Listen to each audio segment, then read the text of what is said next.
to devise some kind of method or strategy to offset some of the events or a repetition of the events that have taken place here in Los Angeles recently. We have to go to the root. We have to go to the cause.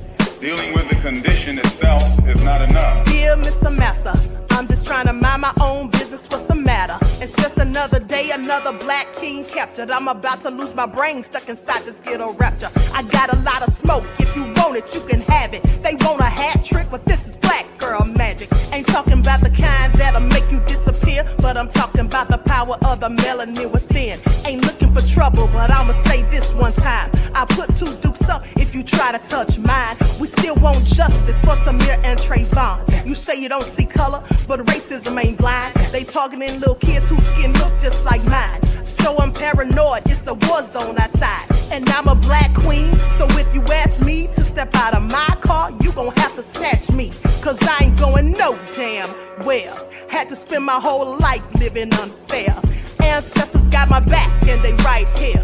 You can never understand, it's a nightmare. Living in my black shoes by the black rules. You can keep your handshake, I don't dap coons. The white man to go nuts if he cash you. But you all on his side like a damn fool. Make it make sense. We are oppressed. Queen. We are exploited. We are downtrodden. Make it make Queen. We are sense. denied not only civil rights, but even human rights. Ahmadiyyah. So the only way we're going to get some of this Ahmadiyyah. oppression and exploitation Queen. away from us or aside from us is come together Queen. against the common enemy. Who taught you to hate the texture of your Ahmadiyyah. hair? Who taught you to hate the color of your skin? Ahmadiyyah. Parents, pay attention to the books, the school system, even to your little children. Lies mixed with wisdom. His skin too bright, so he was blind to the prison. My skin just right, so I collide with division. You trying to pray to God, but we tired of religion. No savior saving, we got to save our savings. We used to pay miss, how we gon' make the slave rich? But who's to blame, and tell me why you complaining? We need a team effort just to rule the nation. Like a bad relationship, missing communication. We missing moderation. They're trying to get a poison to my population. No reparations. I'm getting tired of Satan. We are oppressed. I'm Queen. getting tired of waiting. We are downtrodden. Queen. We are denied not only civil rights, but even human rights. Ahmadiyyah. So the only way we're going to get some of this Ahmadiyyah. oppression and exploitation Queen.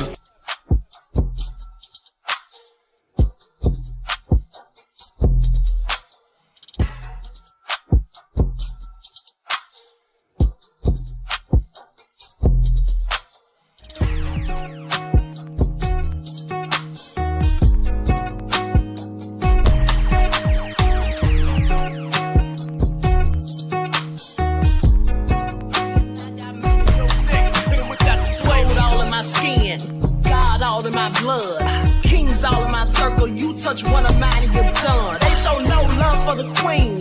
Why you hating on me? Is it cause I'm free and I got Malcolm X in my jeans? I got dreams like King Luther. Shed blood like Kunsa. You ain't helping my people. I ain't got nothing to say to ya. I want all the smoke like hookah. Talking rap. Hello, everyone. Thanks for tuning in once again to the original Queen Ahmadiyyah Shakur show. I'm your host, Queen Ahmadiyyah Shakur, and this is another dose of your daily vitamins. So let's get ready to get into it because we're about to get started with the debate. Okay, so everyone, please go ahead and like and share this video. Subscribe to the channel if you haven't done so already. Be sure to click that notification bell and click the word all so you're notified each time the Queen Goddess goes live. Okay, so hello, Terry Hinton, Miss Eby, Desmond. Shout out to my moderators putting in work. All hell no, Claudette, Key, Marcel, Miss Eby. Okay, Pamela, Lillian X. Okay, so let's get into it. Shout out to all of my loyal royals and everyone tuned in to the Queen. Let me just put my phone on Do Not Disturb real quick. Okay, so we're going to go ahead and get started. All right, get those likes up, guys. Get those likes up. Yeah, so let's get into it. I'm going to be fact checking. And also, just for an FYI, and I'll remind you again after the debate, you guys need to be stocking up on your non-perishable food items, your water, your flashlights, batteries, lighters, anything that you can get, because at the end of the day, due to these port strikes, we're going to have shortages of food and supplies, fuel and everything, likely, depending on how long they're going to be on strike. And it's likely going to be for a while. Even if they're on strike for like 2 weeks, we could still have, it could take months to recoup the things that haven't been brought in. Okay, so please pay attention. I've been telling you all about lifelines. So with that all being said, that's right. Wavy though says hashtag lifelines. Exactly. Okay, so now let's get into it because it's all going down. All right.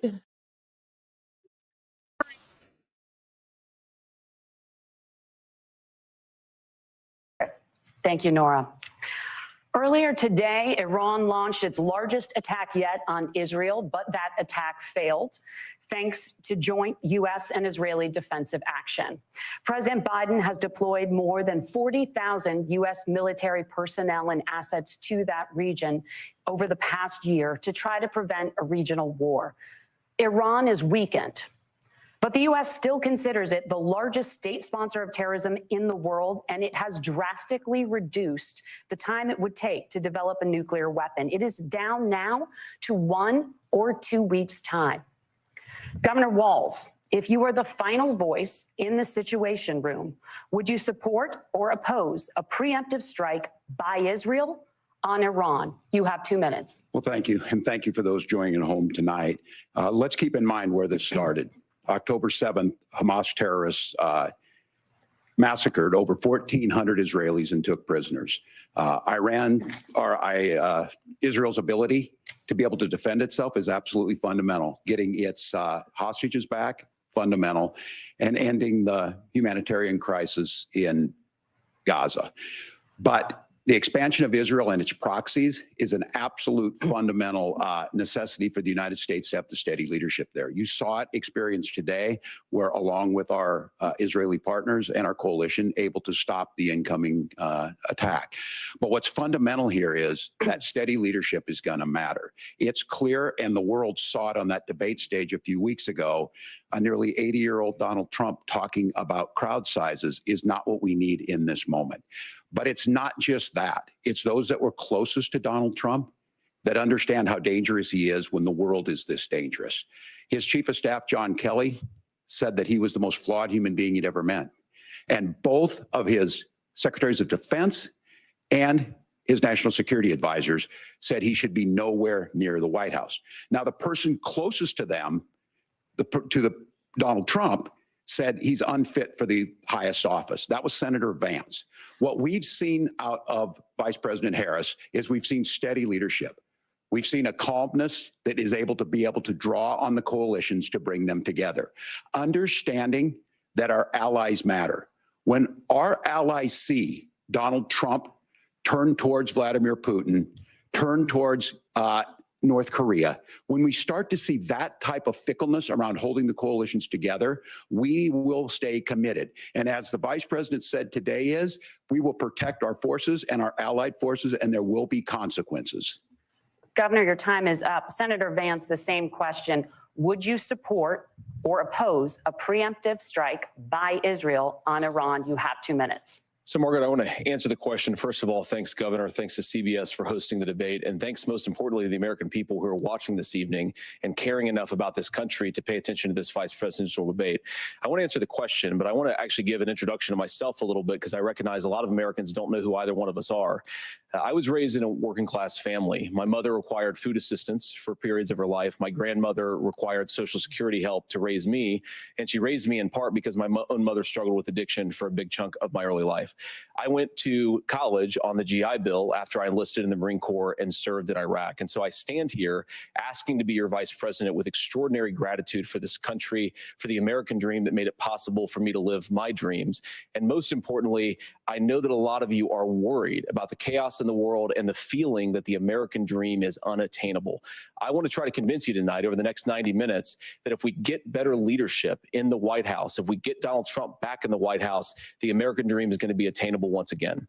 Now, to answer this particular question, we have to remember that as much as Governor Walz just accused Donald Trump of being an agent of chaos, Donald Trump actually delivered stability in the world, and he did it by establishing effective deterrence. People were afraid of stepping out of line. Iran, which launched this attack, has received over $100 billion in unfrozen assets thanks to the Kamala Harris administration.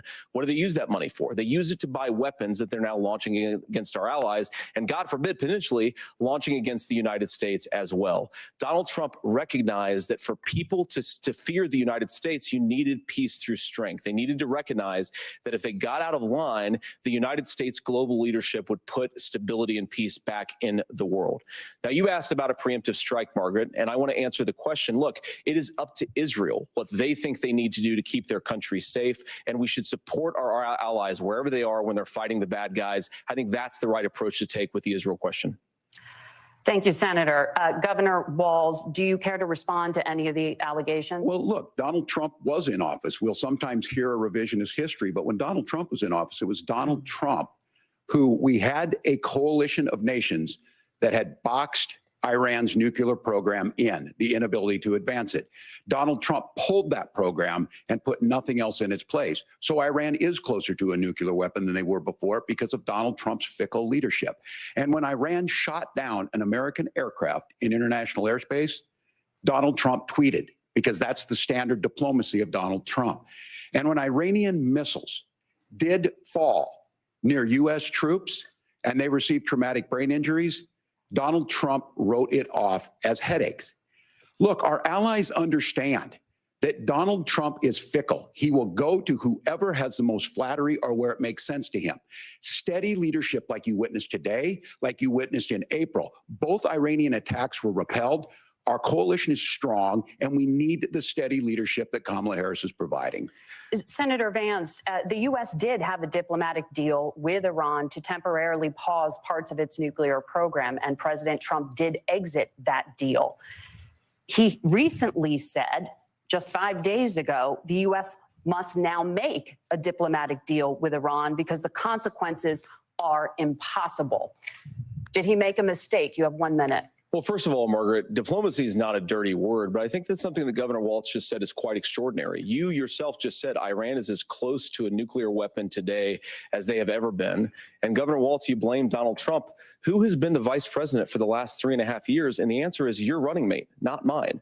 Donald Trump consistently made the world more secure. Now, we talk about what the sequence of events that led us to where we are right now, and you can't ignore October the 7th, which I appreciate Governor Walz bringing up. But when did Iran and Hamas and their proxies attack Israel? It was during the administration of Kamala Harris. So Governor Walz can criticize Donald Trump's tweets, but effective, smart diplomacy and peace through strength is how you bring stability back to a very broken world. Donald Trump has already done it once before. Ask yourself at home, when was the last time, I'm 40 years old, when was the last time that an American president didn't have a major conflict break out? The only answer is during the 4 years that Donald Trump was president. Gentlemen, we have a lot to get to. Nora? Margaret, thank you. Let's turn now to Hurricane Helene. The storm could become one of the deadliest on record. More than 160 people are dead and hundreds more are missing. Scientists say climate change makes these hurricanes larger, stronger, and more deadly because of the historic rainfall. Senator Vance, according to CBS News polling, 7 in 10 Americans and more than 60% of Republicans under the age of 45 favor the U.S. taking steps to try and reduce climate change. Senator, what responsibility would the Trump administration have to try and reduce the impact of climate change? I'll give you 2 minutes. Sure. So first of all, let's start with the hurricane, because it's an unbelievable, unspeakable human tragedy. I just saw today actually a photograph of 2 grandparents on a roof with a 6-year-old child, and it was the last photograph ever taken of them because the roof collapsed and those innocent people lost their lives. And I'm sure Governor Walz joins me in saying our hearts go out to those innocent people, our prayers go out to them, and we want as robust and aggressive as a federal response as we can get to save as many lives as possible. And then, of course, afterwards, words, to help the people in those communities rebuild. I mean, these are communities that I love. Some of them I know very personally in Appalachia, all across the Southeast. They need their government to do their job. And I commit that when Donald Trump is president again, the government will put the citizens of this country first when they suffer from a disaster. Now, Nora, you asked about climate change. I think this is a very important issue. Look, a lot of people are justifiably worried about all these crazy weather patterns. I think it's important for us, first of all, to say, Donald Trump and I support clean air, clean water. We want the environment to be cleaner and safer. But one of the things that I've noticed some of our Democratic friends talking a lot about is a concern about carbon emissions, this idea that carbon emissions drives all of the climate change. Well, let's just say that's true, just for the sake of argument, so we're not arguing about weird science. Let's just say that's true. Well, if you believe that, what would you want to do? The answer is that you'd want to reshore as much American manufacturing as possible, and you'd want to produce as much energy as possible in the United States of America, because we're the cleanest economy in the entire world. What have Kamala Harris's policies actually led to? More energy production in China, more manufacturing overseas, more doing business in some of the dirtiest parts of the entire world. And when I say that, I mean the amount of carbon emissions they're doing per unit of economic output. So if we actually care about getting cleaner air and cleaner water, the best thing to do is to double down and invest in American workers and the American people. And unfortunately, Kamala Harris has done exactly the opposite. Governor Walz, you have 2 minutes to respond. Well, we got close to an agreement because all those things are happening. Look, first of all, it is a horrific tragedy with this hurricane. And my heart goes out to the folks that are down there in contact with the governors. I serve as co-chair of the Council of Governors as we work together on these emergency managements. Governors know no partisanship. They work together. So all of the governors and the emergency responders are on the ground. Those happen on the front end. The federal government comes in, makes sure they're there to that we recover, but we're still in that phase where we need to make sure that they're staying there, staying focused. Now, look, coming back to the climate change issue, there's no doubt this thing roared onto the scene faster and stronger than anything we've seen. Senator Vance has said that there's a climate problem in the past. Donald Trump called it a hoax and then joked that these things would make more beachfront property to be able to invest in. What we've seen out of the Harris administration now, the Biden-Harris administration, is we've seen this investment. We've seen massive investments, the biggest in global history that we've seen in the Inflation Reduction Act, has created jobs all across the country. 2,000 in Jeffersonville, Ohio, taking the EV technology that we invented and making it here. 200,000 jobs across the country. The largest solar manufacturing plant in North America sits in Minnesota. But my farmers know climate change is real. They've seen 500-year droughts, 500-year floods back to back. But what they're doing is adapting, and this has allowed them to tell me, look, I harvest corn, I harvest soybean, and I harvest wind. We are producing more natural gas and more oil at any time than we ever have. We're also producing more clean energy. So the solution for us is to continue to move forward, that climate change is real. Reducing our impact is absolutely critical, but this is not a false choice. You can do that at the same time you're creating the jobs that we're seeing all across the country. That's exactly what this administration has done. We are seeing us becoming an energy superpower for the future, not just the current. And that's what absolutely makes sense. And then we start thinking about how do we mitigate these disasters. Thank you. Senator, I want to give you an opportunity to respond there. The governor mentioned that President Trump has called climate change a hoax. Do you agree? Well, look, what the president has said is that if the Democrats, in particular Kamala Harris and her leadership, if they really believe that climate change is serious, what they would be doing is more manufacturing and more energy production in the United States of America, and that's not what they're doing. So clearly, Kamala Harris herself doesn't believe her own rhetoric on this. If she did, she would actually agree with Donald Trump's energy policies. Now, something Governor Walz said I think is important to touch upon, because when we talk about clean energy, I think that's a slogan that often the Democrats will use here. I'm talking, of course, about the Democratic leadership. And the real issue is that if you're spending hundreds of millions or even billions of dollars of American taxpayer money on solar panels that are made in China, number one, you're going to make the economy dirtier. We should be making more of those solar panels here in the United States of America. Some of them are, Tim, but a lot of them are being made overseas in China, especially the components that go into those solar panels. So if you really want to make the environment cleaner, you've got to invest in more energy production. We haven't built a nuclear facility, I think, one in the past 40 years. Senator. Natural gas, we got to invest more in it. Kamala Harris has done the opposite. That's raised energy prices and also meant that we're doing Senator, worse by the climate. your time is up. Governor, would you like to respond? Well, look, we're producing more natural gas than we ever have. There's no moratorium on that. We're producing more oil, but the folks know, and like I said, again, these are not liberal folks. These are not folks that are Green New Deal folks. These are farmers that have been drought one year, massive flooding the next year. They understand that it makes sense. Look, our #1 export cannot be topsoil from erosion from these massive storms. We saw it in Minnesota this summer.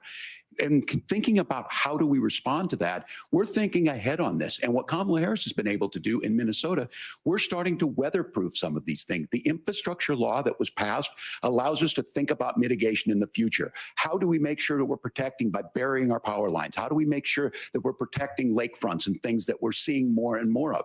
But to call it a hoax and to take the oil company executives to Mar-a-Lago, say, give me money for my campaign, and I'll let you do whatever you want. We can be smarter about that. And an all-above energy policy is exactly what she's doing, creating those jobs right here. Governor, your time is up. The overwhelming consensus among scientists is that the Earth's climate is warming at an unprecedented rate. Margaret? Thank you, Nora. We're going to turn now to immigration. The crisis at the U.S.-Mexico border consistently ranks as one of the top issues for American voters. Senator Vance, your campaign is pledging to carry out the largest mass deportation plan in American history and to use the U.S. military to do so. Could you be more specific about exactly how this will work? For example, would you deport parents who have entered the U.S. illegally and separate them from any of their children who were born on U.S. soil? You have 2 minutes. So first of all, Margaret, before we talk about deportations, we have to stop the bleeding. We have a historic immigration crisis because Kamala Harris started and said that she wanted to undo all of Donald Trump's border policies. 94 executive orders suspending deportations, decriminalizing illegal aliens, massively increasing the asylum fraud that exists in our system. That has opened the floodgates. And what it's meant is that a lot of fentanyl is coming into our country.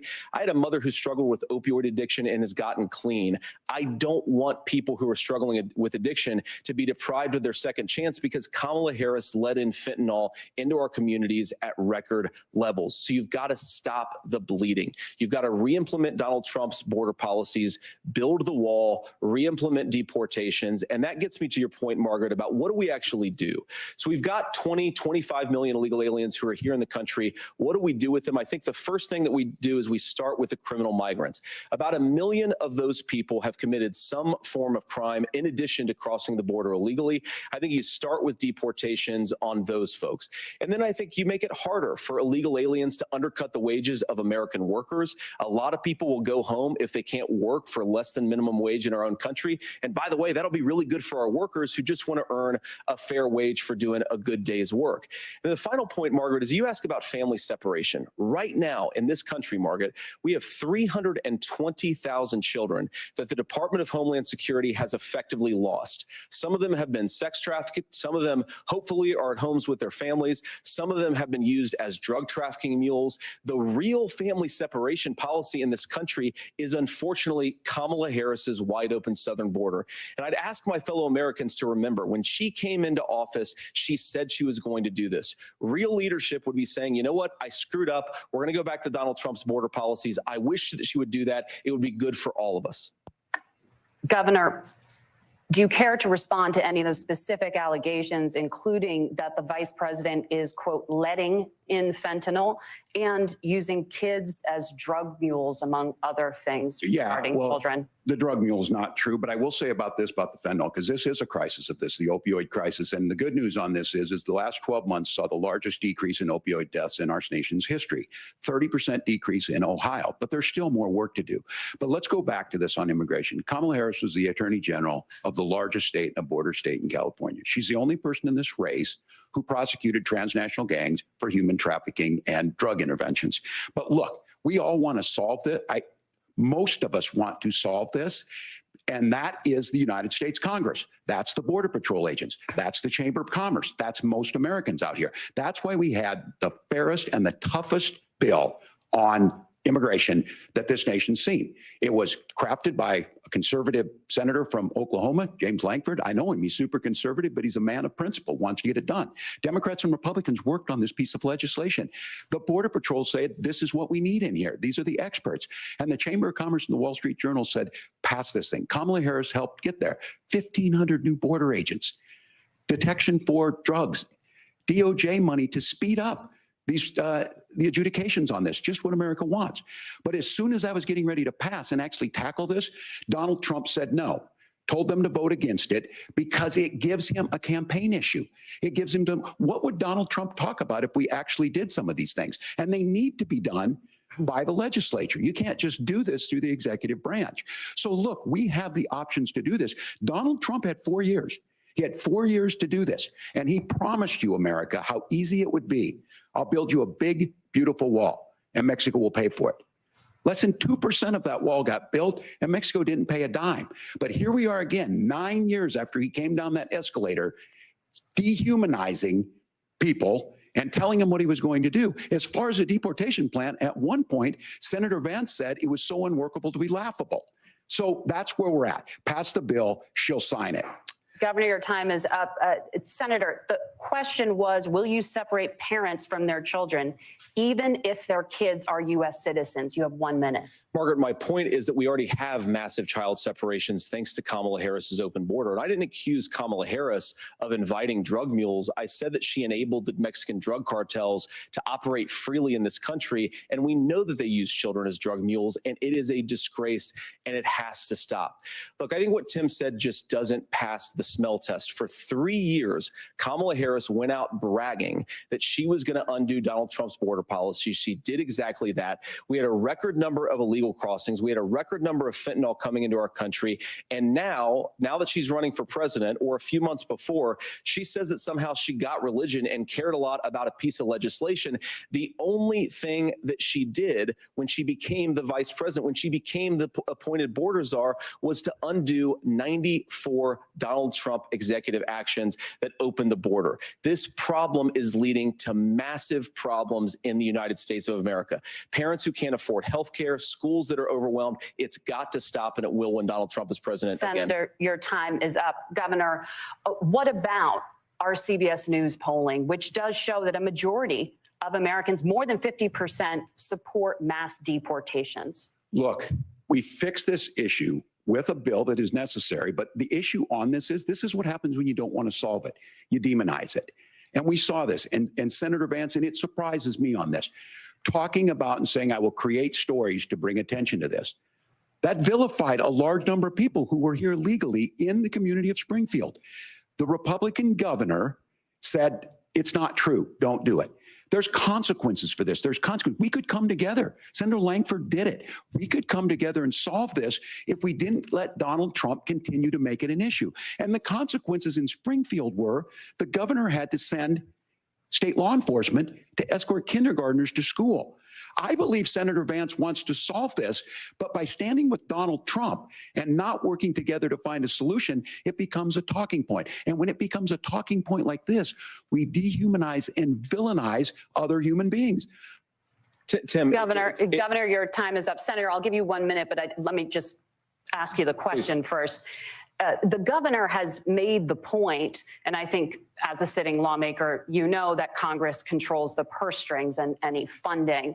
So you have said repeatedly that Donald Trump would, through executive action, solve this. Do you disagree that Congress controls the purse strings and would need to support many of the changes that you would actually want to implement? You have 1 minute. Look, Margaret, first of all, the gross majority of what we need to do at the southern border is just empowering law enforcement to do their job. I've been to the southern border more than our border czar, Kamala Harris, has been, and it's actually heartbreaking because the Border Patrol agents, they just want to be empowered to do their job. Of course, additional resources would help, but most of this is about the president and the vice president empowering our law enforcement to say, if you try to come across the border illegally, you've got to stay in Mexico, you've got to go back through proper proper channels. Now, Governor Walz brought up the community of Springfield, and he's very worried about the things that I've said in Springfield. Look, in Springfield, Ohio, and in communities all across this country, you've got schools that are overwhelmed. You've got hospitals that are overwhelmed. You have got housing that is totally unaffordable because we brought in millions of illegal immigrants to compete with Americans for scarce homes. The people that I'm most worried about in Springfield, Ohio, are the American citizens who have had their lives destroyed by Kamala Harris's open border. It is a disgrace, Tim. And I actually think, I agree with you. I think you want to solve this problem, but I don't think that Kamala Harris does. Senator, your time is up. Governor, you have 1 minute to respond. Yeah, well, it is law enforcement that asked for the bill. They helped craft it. They're the ones that supported it. That's because they know we need to do this. Look, this issue of continuing to bring this up, of not dealing with it, of blaming migrants for everything. On housing, we could talk a little bit about Wall Street speculators buying up housing and making them less affordable, but it becomes a blame. Look, this bill also gives the money necessary to adjudicate. I agree. It should not take 7 years for an asylum claim to be done. This bill gets it done in 90 days. Then you start to make a difference in this, and you start to adhere to what we know, American principles. Look, I don't talk about my faith a lot, but Matthew 25:40 talks about, to the least amongst us, you do unto me. I think that's true of most Americans. They simply want order to it. This bill does it. It's funded. It's supported by the people who do it, and it lets us keep our dignity about how we treat other people. Thank you, Governor. And just to clarify for our viewers, Springfield, Ohio does have a large number of Haitian migrants who have legal status, temporary protected status. Well, Margaret, but Thank you. Senator, we have so much to get to. Margaret, I think it's important because— We're going to turn now to the economy. Thank you. Margaret, the rules were that you guys weren't going to fact check. And since you're fact checking me, I think it's important to say what's actually going on. So there's an application called the CBP One app, where you can go on as an illegal migrant, apply for asylum or apply for parole, and be granted legal status at the wave of a Kamala Harris open border wand. That is not a person coming in, applying for a green card and waiting for 10 years. That is the facilitation of illegal immigration, Margaret, by our own Thank you, Senator, for describing the legal process. We have so much to get to, Senator. Those laws have been on the books since 1990. Thank you, gentlemen. The we want to CBP One app has not been on the books since 1990. It's something that Kamala Harris created, Margaret. Gentlemen, the audience can't hear you because your mics are cut. We have so much we want to get to. Thank you for explaining the legal process. Nora. Thank you, Margaret. The economy is a top concern for voters. Each of your campaigns has released an economic plan, so let's talk about the specifics. Governor Walz, Vice President Harris unveiled a plan that includes billions in tax credits for manufacturing, housing, and a renewed child tax credit. The Wharton School says your proposals will increase the nation's deficit by $1.2 trillion. How would you pay for that without ballooning the deficit? Governor, I'll give you 2 minutes. Yeah, thank you. And Kamala Harris and I do believe in the middle class because that's where we come from. We both grew up in that. We understand. So those of you out there listening tonight, you're hearing a lot of stuff back and forth, and it's good. It's healthy. That's what this is supposed to happen. You should be listening. How's this going to impact me? The bold forward plan that Kamala Harris put out there is talking about this housing issue. The one thing is there's 3 million new houses proposed under this plan with down payment assistance on the front end to get you in a house. A house is much more than just an asset to be traded somewhere. It's foundational to where you're at. And then making sure that the things you buy every day, whether they be prescription drugs or other things, that there's fairness in that. Look, the $35 insulin is a good thing, but it costs $5 to make insulin. They were charging $800 before this law went into effect. As far as the housing goes, I've seen it in Minnesota. 12% more houses in Minneapolis, prices went down on rent 4%. It's working. And then making sure tax cuts go to the middle class. $6,000 child tax credit, we have one in Minnesota, reduces childhood poverty by 1/3. We save money in the long run, and we do the right thing for families. And then getting businesses off the ground. The law as it stands right now is $5,000 tax credit for small business, increasing that to $50,000. Now, this is a philosophical difference between us. Donald Trump made a promise, and I'll give you this. He kept it. He took folks to Mar-a-Lago, said, you're rich as hell, I'm gonna give you a tax cut. He gave the tax cuts that predominantly went to the top class. What happened there was an $8 trillion increase in the national debt, the largest ever. Now he's proposing a 20% consumption or sales tax on everything we bring in. Everyone agrees, including businesses, it would be destabilizing it, it would increase inflation and potentially lead to a recession. Look, this is simple for you. Where are we going? Kamala Harris has said to do the things she wants to do, we'll just ask the wealthiest to pay their fair share. When you do that, our system works best, more people are participating in it, and folks have the things that they need. Senator, I want to give you a moment to respond on that. But similarly, the Wharton School has done an analysis of the Trump plan and says it would increase the nation's deficit by $5.8 trillion. My question is the same for you. How do you pay for all that without ballooning the deficit? I'll give you 2 minutes. Well, first of all, you're going to hear a lot from Tim Walz this evening, and you just heard it in the answer, a lot of what Kamala Harris proposes to do. And some of it, I'll be honest with you, it even sounds pretty good. Here's what you won't hear, is that Kamala Harris has already done it because she's been the vice president for 3.5 years. She had the opportunity to enact all of these great policies, and what she's actually done instead is drive the cost of food higher by 25%, drive the cost of housing higher by about 60%, open the American southern border and make middle-class life unaffordable for a large number of Americans. If Kamala Harris has such great plans for how to address middle-class problems, then she ought to do them now, not when asking for a promotion, but in the job the American people gave her 3.5 years ago. And the fact that she isn't tells you a lot about how much you can trust her actual plans. Now, Donald Trump's economic plan is not just a plan, but it's also a record. A lot of those same economists attack Donald Trump's plan, and they have PhDs, but they don't have common sense and they don't have wisdom, because Donald Trump's economic policies delivered the highest take-home pay in a generation in this country, 1.5% inflation, and to boot, peace and security all over the world. So when people say that Donald Trump's economic plan doesn't make sense, I say, look at the record. He delivered rising take-home pay for American workers. Now, Tim admirably admits that they want to undo the Trump tax cuts. But if you look at what was so different about Donald Trump's tax cuts, even from previous Republican tax cut plans, is that a lot of those resources went to giving more take-home pay to middle-class and working-class Americans. It was passed in 2017, and you saw an American economic boom unlike we've seen in a generation in this country. That is a record that I'm proud to run on, and we're going to get back to that common sense wisdom so that you can afford to live the American dream again. I know a lot of you are struggling. I know a lot of you are worried about paying the bills. It's going to stop when Donald Trump brings back common sense to this country. Governor, do you want to respond to that? What has Kamala Harris done for the middle class? Yeah, well, Kamala Harris's day one was Donald Trump's failure on COVID that led to the collapse of our economy. We were already before COVID in a manufacturing recession, but 10 million people out of work, largest percentage since the Great Depression. 9 million jobs closed on that. That was day one, whether it was the Infrastructure Act or other things we moved. Now, you made a question about experts, said this. I've made a note of this. Economists can't be trusted. Science can't be trusted. National security folks can't be trusted.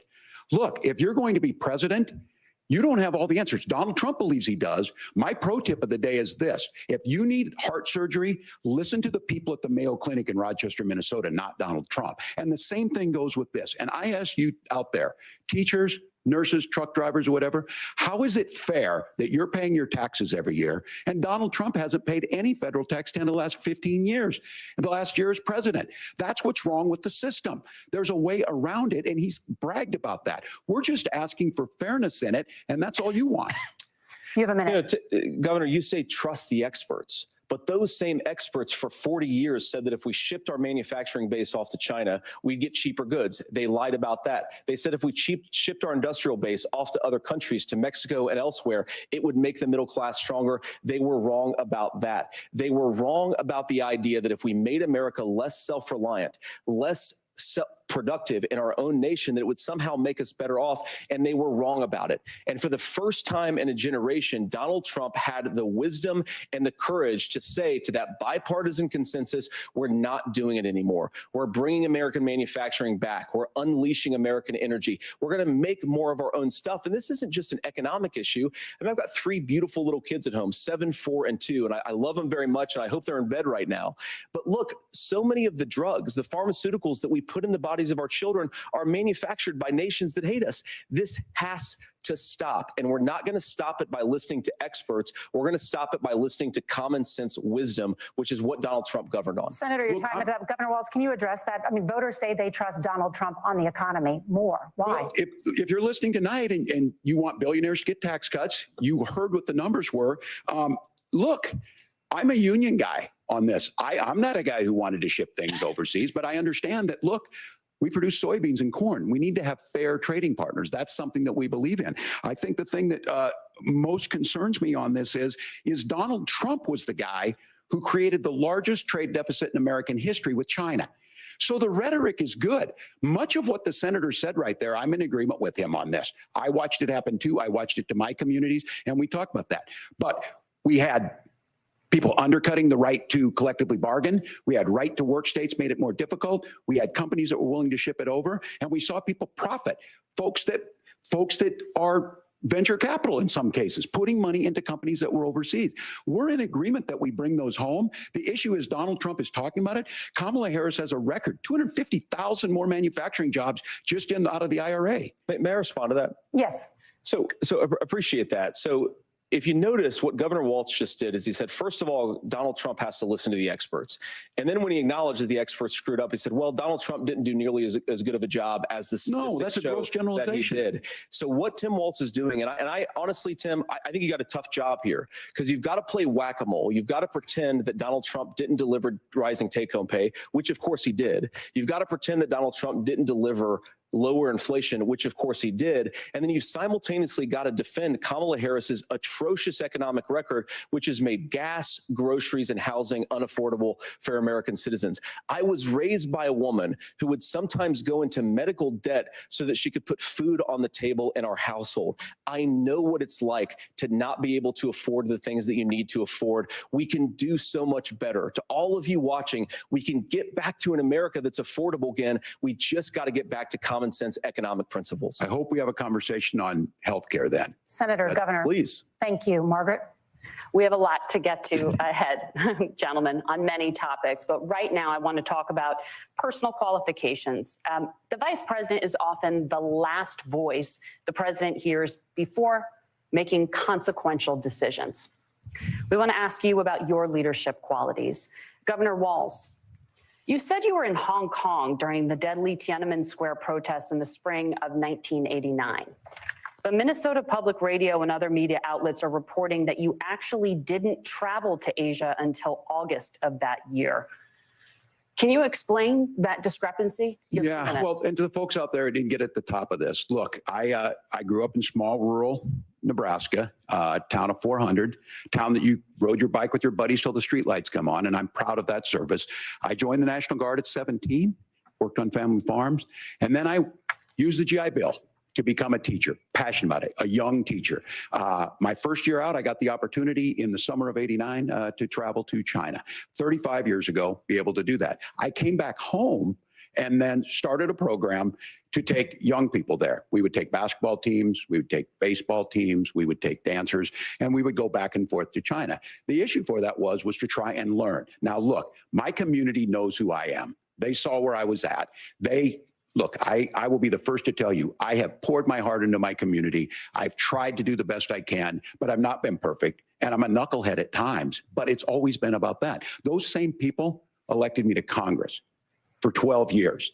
And in Congress, I was one of the most bipartisan people, working on things like farm bills that we got done, working on veterans benefits. And then the people of Minnesota were able to elect me to governor twice. So look, my commitment has been from the beginning to make sure that I'm there for the people, to make sure that I get this right. I will say more than anything, many times I will talk a lot, I will get caught up in the rhetoric, but being there, the impact it made, the difference it made in my life, I learned a lot about China. I hear the critiques of this. I would make the case that Donald Trump should have come on one of those trips with us. I guarantee you he wouldn't be praising Xi Jinping about COVID. And I guarantee you he wouldn't start a trade war that he ends up losing. So this is about trying to understand the world. It's about trying to do the best you can for your community. And then it's putting yourself out there and letting your folks understand what it is. My commitment, whether it be through teaching, which I was good at, or whether it was being a good soldier or was being a good member of Congress, those are the things that I think are the values that people care about. Governor, just to follow up on that, the question was, can you explain the discrepancy? All I said on this is I got there that summer and misspoke on this. So I will just, that's what I've said. So I was in Hong Kong and China during the democracy protests went in. And from that, I learned a lot of what needed to be in governance. Thank you, Governor. Senator Vance, in 2016, you called your running mate, Donald Trump, unfit for the nation's highest office, and you said he could be America's Hitler. I know you've been asked many times, and you've said you regret those comments and explained you then voted for Donald Trump in 2020.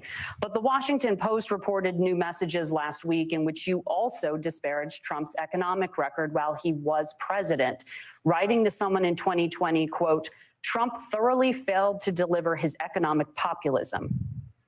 You're now his running mate, and you've shifted many of your policy stances to align with his. If you become vice president, why should Americans trust that you will give Donald Trump the advice he needs to hear and not just the advice he wants to hear? You have 2 minutes. Well, first of all, Margaret, because I've always been open. And sometimes, of course, I've disagreed with the president, but I've also been extremely open about the fact that I was wrong about Donald Trump. I was wrong, first of all, because I believed some of the media stories that turned out to be dishonest fabrications of his record. But most importantly, Donald Trump delivered for the American people. Rising wages, rising take-home pay, an economy that worked for normal Americans, a secure southern border, a lot of things, frankly, that I didn't think he'd be able to deliver on. And yeah, when you screw up, when you misspeak, when you get something wrong and you change your mind, you ought to be honest with the American people about it. It's one of the reasons, Margaret, why I've done so many interviews is because I think it's important to actually explain to the American people where I come down on the issues and what changed. Now, you pointed out the messages from 2020. Margaret, I've been extremely consistent that I think there were a lot of things that we could have done better in the Trump administration the first round if Congress was doing its job. I strongly believe, and I've been a United States Senator, that Congress is not just a high-class debating society. It's not just a forum for senators and congressmen to whine about problems. It's a forum to govern. So there were a lot of things on the border, on tariffs, for example, where I think that we could have done so much more if the Republican Congress and the Democrats in Congress had been a little bit better about how they govern the country. They were so obsessed with impeaching Donald Trump, they couldn't actually govern. And I want to talk about this tariff issue in particular, Margaret, because Tim just accused this of being a national sales tax. Look, the one thing, and you're probably surprised to hear me praising Joe Biden, but the one thing that Joe Biden did is he continued some of the Trump tariffs that protected American manufacturing jobs. And it's the one issue, the most pro-worker part of the Biden administration, it's the one issue where Kamala Harris has run away from Joe Biden's record. Think about this. If you're trying to employ slave laborers in China at $3 a day, you're going to do that and undercut the wages of American workers unless our country stands up for itself and says you're not accessing our markets unless you're paying middle-class Americans a fair wage. Senator, your time is up. Nora? Thank you. Now to the issue of reproductive rights. Governor Walz, after Roe versus Wade was overturned, you signed a bill into law that made Minnesota one of the least restrictive states in the nation when it comes to abortion. Former President Trump said in the last debate that you believe abortion, quote, in the 9th month is absolutely fine.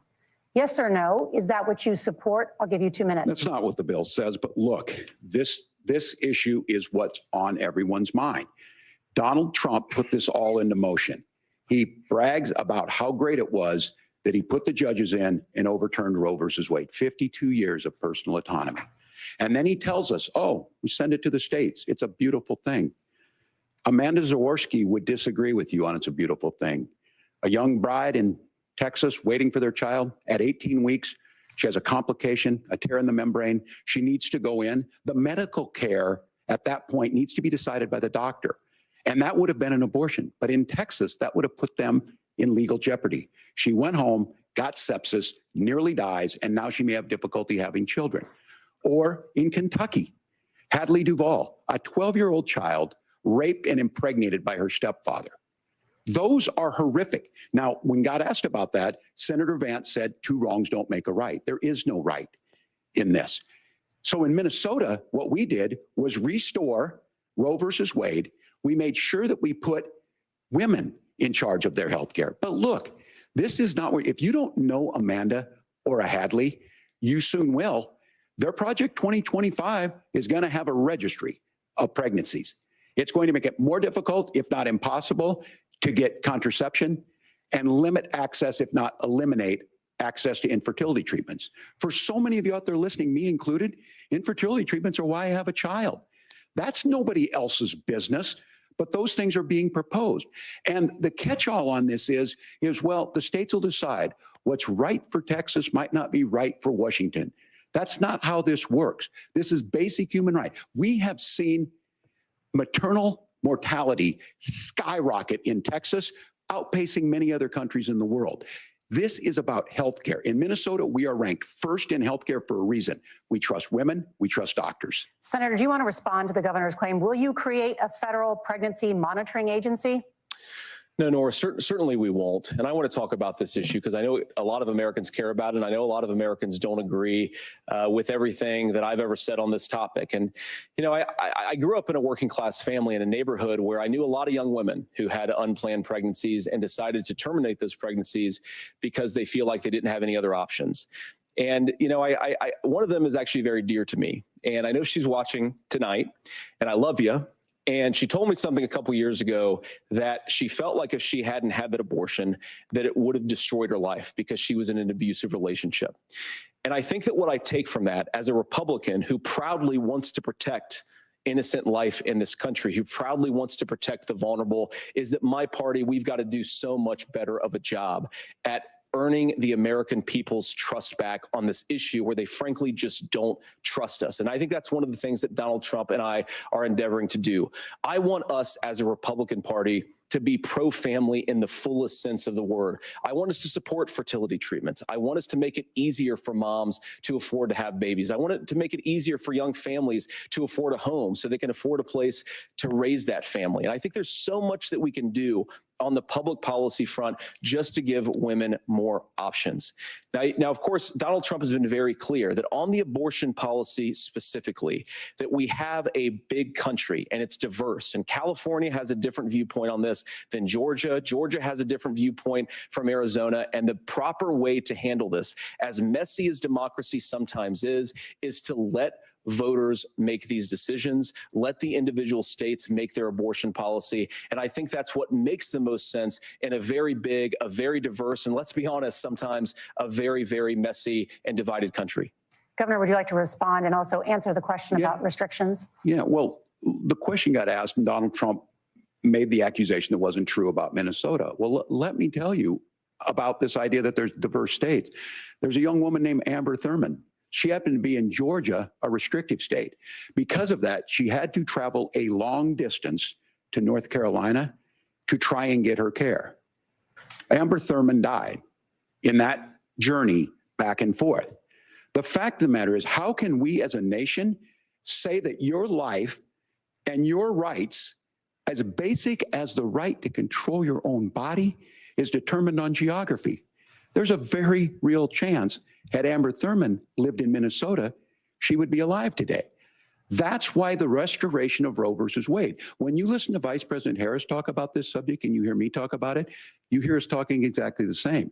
Donald Trump is trying to figure out how to get the political right of this. I agree with a lot of what Senator Vance said about what's happening. His running mate, though, does not, and that's the problem. Governor, your time is up. Senator, let me ask you about that. He mentioned, it was, I think, referring to a national ban. In the past, you have supported a federal ban on abortion after 15 weeks. In fact, you said if someone can't support legislation like that, quote, you are making the United States the most barbaric pro-abortion regime anywhere in the entire world. My question is, why have you changed your position? Well, Nora, first of all, I never supported a national ban. I did when I was running for Senate in 2022, talk about setting some minimum national standard. For example, we have a partial birth abortion ban in place in this country at the federal level. I don't think anybody's trying to get rid of that, or at least I hope not, though I know that Democrats have taken a very radical pro-abortion stance. But Nora, one of the things that changed is in the state of Ohio, we had a referendum in 2023, and the people of Ohio voted overwhelmingly, by the way, against my position.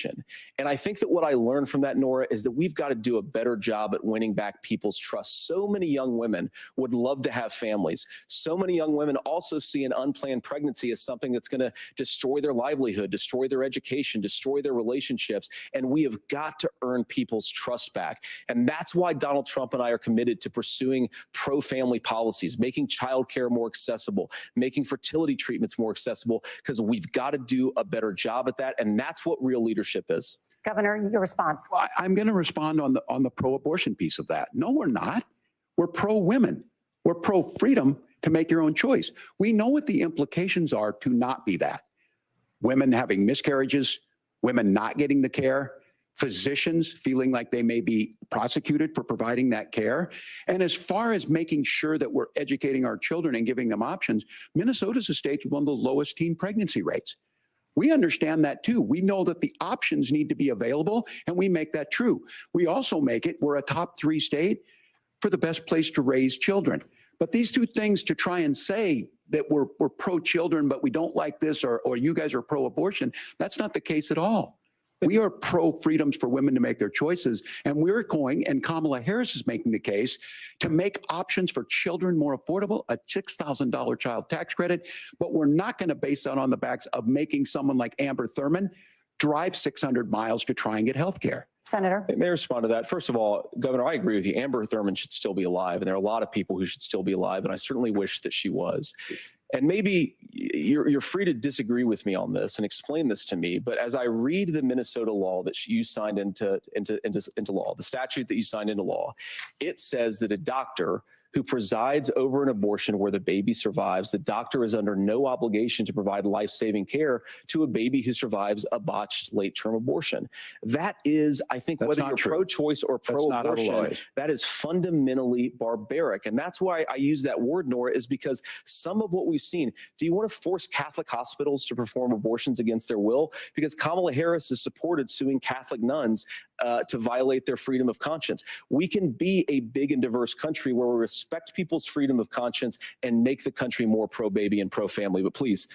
Yes, Governor, please respond. Look, this is one where there's always something there. This is a very simple proposition.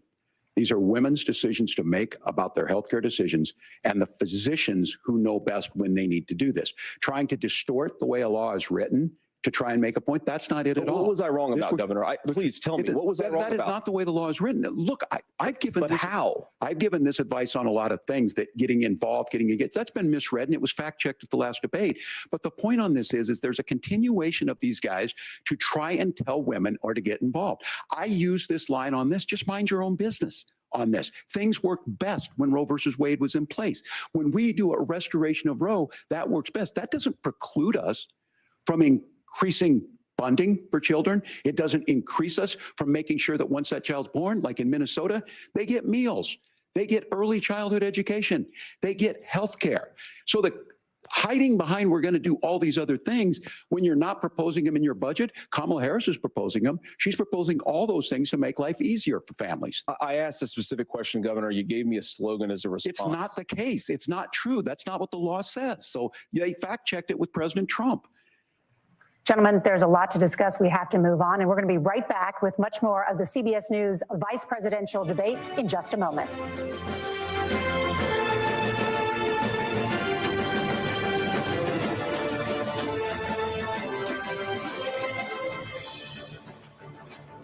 Building your online business?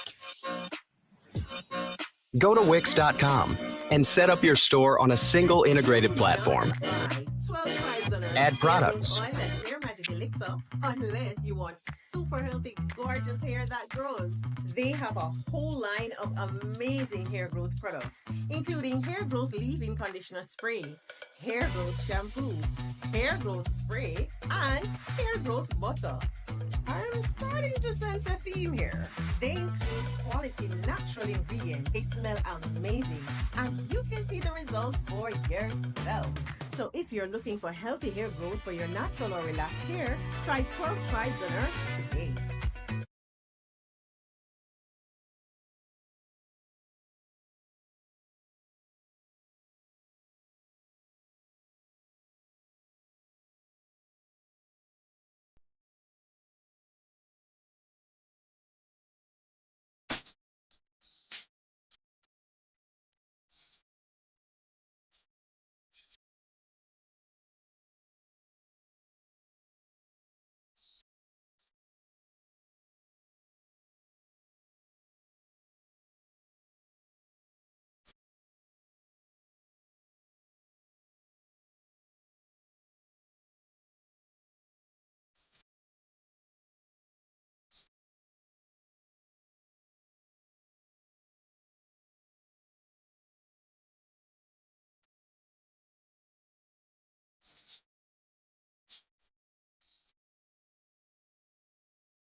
Got the flag up. Patriotic.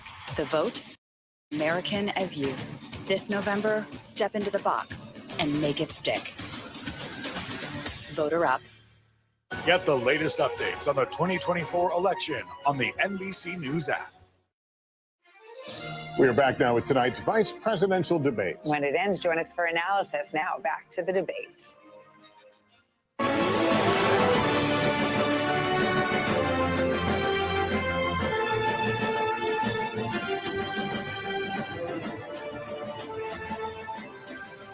Welcome back to the CBS News vice presidential debate. We want to turn now to America's gun violence epidemic. The leading cause of death for children and teens in America is by firearms. Senator Vance, you oppose most gun legislation that Democrats claim would curb gun violence. You oppose red flag gun laws and legislation to ban certain semi-automatic rifles, including AR-15s. So let me ask you, earlier this year, for the first time, the parents of a school shooter were convicted of involuntary manslaughter and sentenced to 10 years in prison. Do you think holding parents responsible could curb mass shootings? I'll give you 2 minutes. Yeah, well, Nora, on that particular case, I don't know the full details, but I certainly trust local law enforcement and local authorities to make those decisions. I think in some cases the answer is going to be yes, and in some cases the answer is going to be no. And the details really matter here, of course. For example, if a kid steals a gun, that's going to be different than if a parent hands over a gun knowing that their kid is potentially dangerous. But look, I want to just sort of speak as a father of 3 beautiful little kids, and our oldest is now in 2nd grade. And like a lot of parents, we send our kids to school with such hope and such joy and such pride at their little faces on the first day of school. And we know, unfortunately, that a lot of kids are going to experience this terrible epidemic of gun violence. And of course, our hearts go out to the families that are affected by this terrible stuff. And we do have to do better. And I think that Governor Walz and I actually probably agree that we need to do better on this. The question is just, how do we actually do it? Now, here's something that really bothers me and worries me about this epidemic of violence. The gross majority, close to 90% in some of the statistics I've seen, of the gun violence in this country is committed with illegally obtained firearms. And while we're on that topic, we know that thanks to Kamala Harris's open border, we've seen a massive influx in the number of illegal guns run by the Mexican drug cartels. So that number, the amount of illegal guns in our country is higher today than it was 3.5 years ago. But what do we do about the schools? What do we do to protect our kids? And I think the answer is, and I say this not loving the answer, because I don't want my kids to go to school in a school that feels unsafe or where there are visible signs of security. But I unfortunately think that we have to increase security in our schools. We have to make the doors lock better. We have to make the doors stronger. We've got to make the windows stronger. And of course, we've got to increase school resource officers, because the idea that we can magically wave a wand and take guns out of the hands of bad guys, it just doesn't fit with recent experience. So we've got to make our schools safer. And I think we've got to have some common sense bipartisan solutions for how to do that. Governor, you have 2 minutes. Well, I think all the parents watching tonight, this is your biggest nightmare. Look, I got a 17-year-old, and he witnessed a shooting at a community center playing volleyball. Those things don't leave you. As a member of Congress, I sat in my office surrounded by dozens of the Sandy Hook parents, and they were looking at my 7-year-old picture on the wall. Their 7-year-old were dead, and they were asking us to do something. And look, I'm a hunter. I own firearms. The vice president is. We understand that the Second Amendment is there, but our first responsibility is to our kids to figure this out. In Minnesota, we've enacted enhanced red flag laws, enhanced background checks, and we can start to get data. But here's the problem. If we really want to solve this, we've got folks that won't allow research to be even done on gun violence. And this idea that we should just live with it, and here's what I do think, that this is a good start to the conversation. I 100% believe that Senator Vance hates it when these kids, it's abhorrent and it breaks your heart. I agree with that. But that's not far enough when we know there are things that work. I've spent time in Finland and seen some Finnish schools. They don't have this happen, even though they have a high gun ownership rate in the country. There are reasonable things that we can do to make a difference. It's not infringing on your Second Amendment. And the idea to have some of these weapons out there, it just doesn't make any sense. Kamala Harris, as an attorney general, worked on this issue. She knows that it's there. No one's trying to scaremonger and say we're taking your guns, but I ask all of you out there, do you want your schools hardened to look like a fort? Is that what we have to go when we know there's countries around the world that their children aren't practicing these types of drills?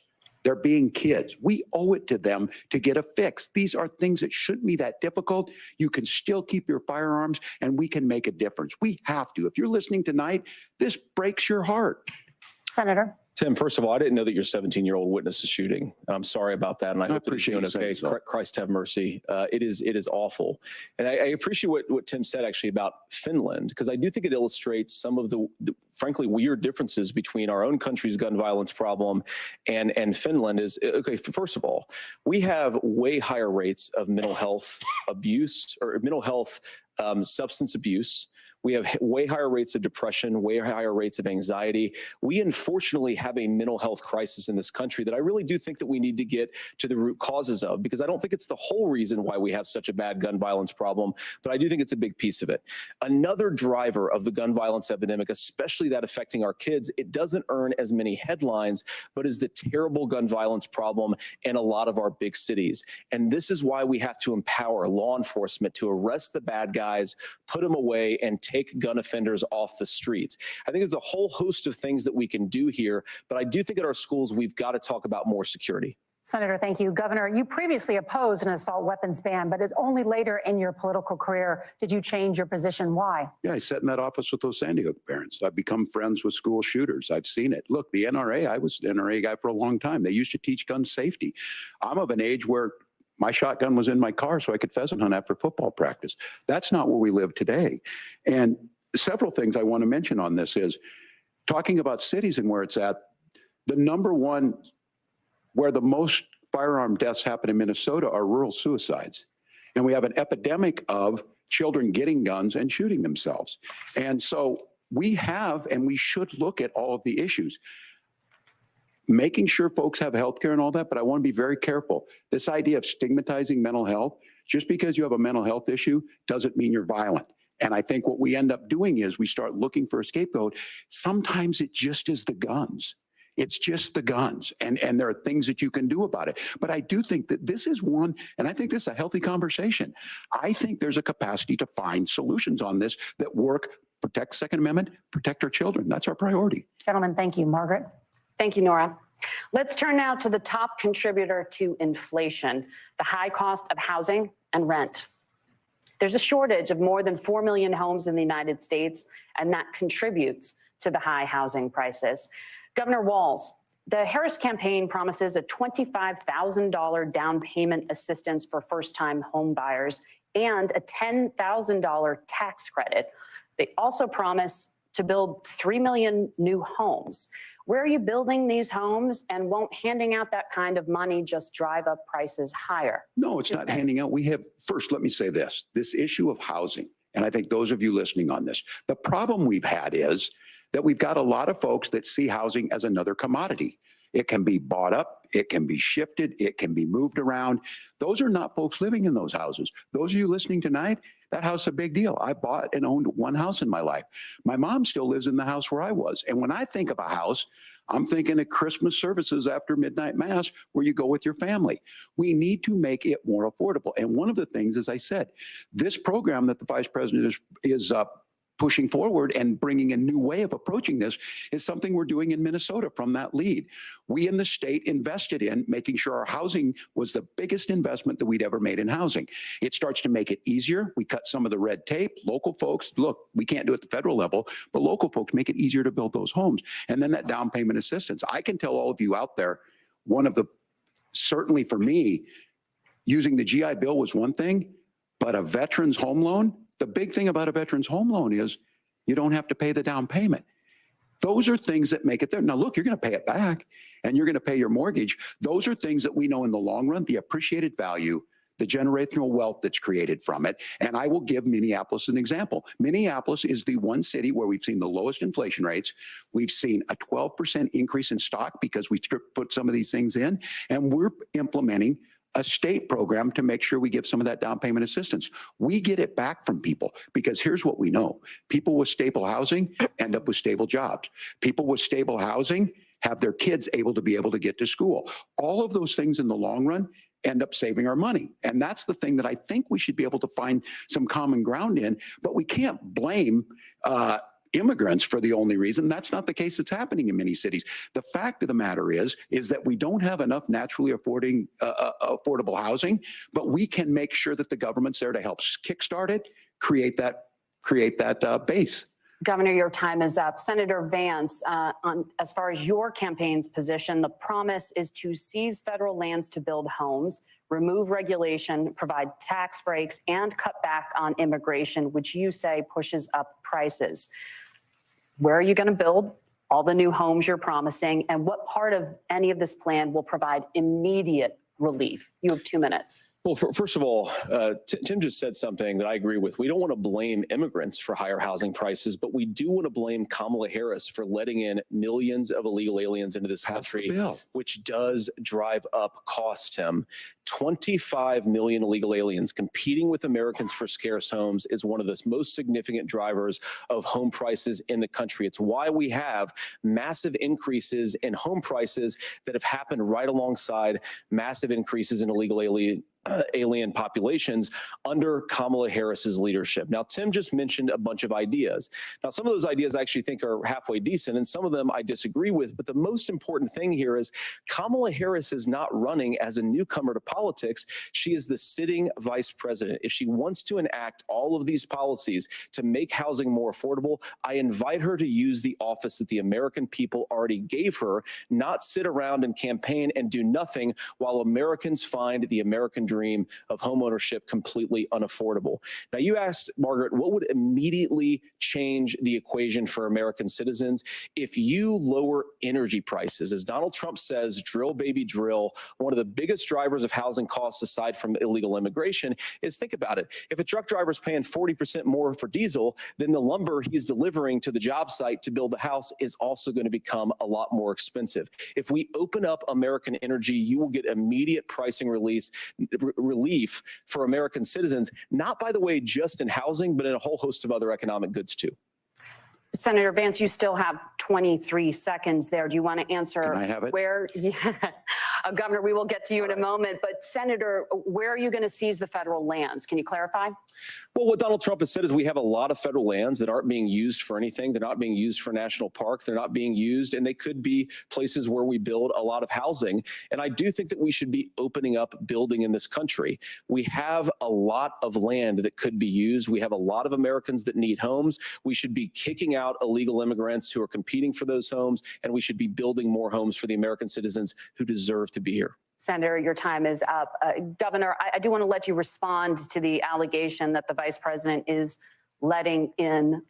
Well, of course, that's not true. And again, you have the affecting facts. I housing guess we prices. agreed not to fact check. I'll check it. That, look, crossings are down compared to when Donald Trump left office. But it's, again, blaming and not trying to find the solution. I was going to ask, though, on this question, are we going to drill and build houses in the same federal land?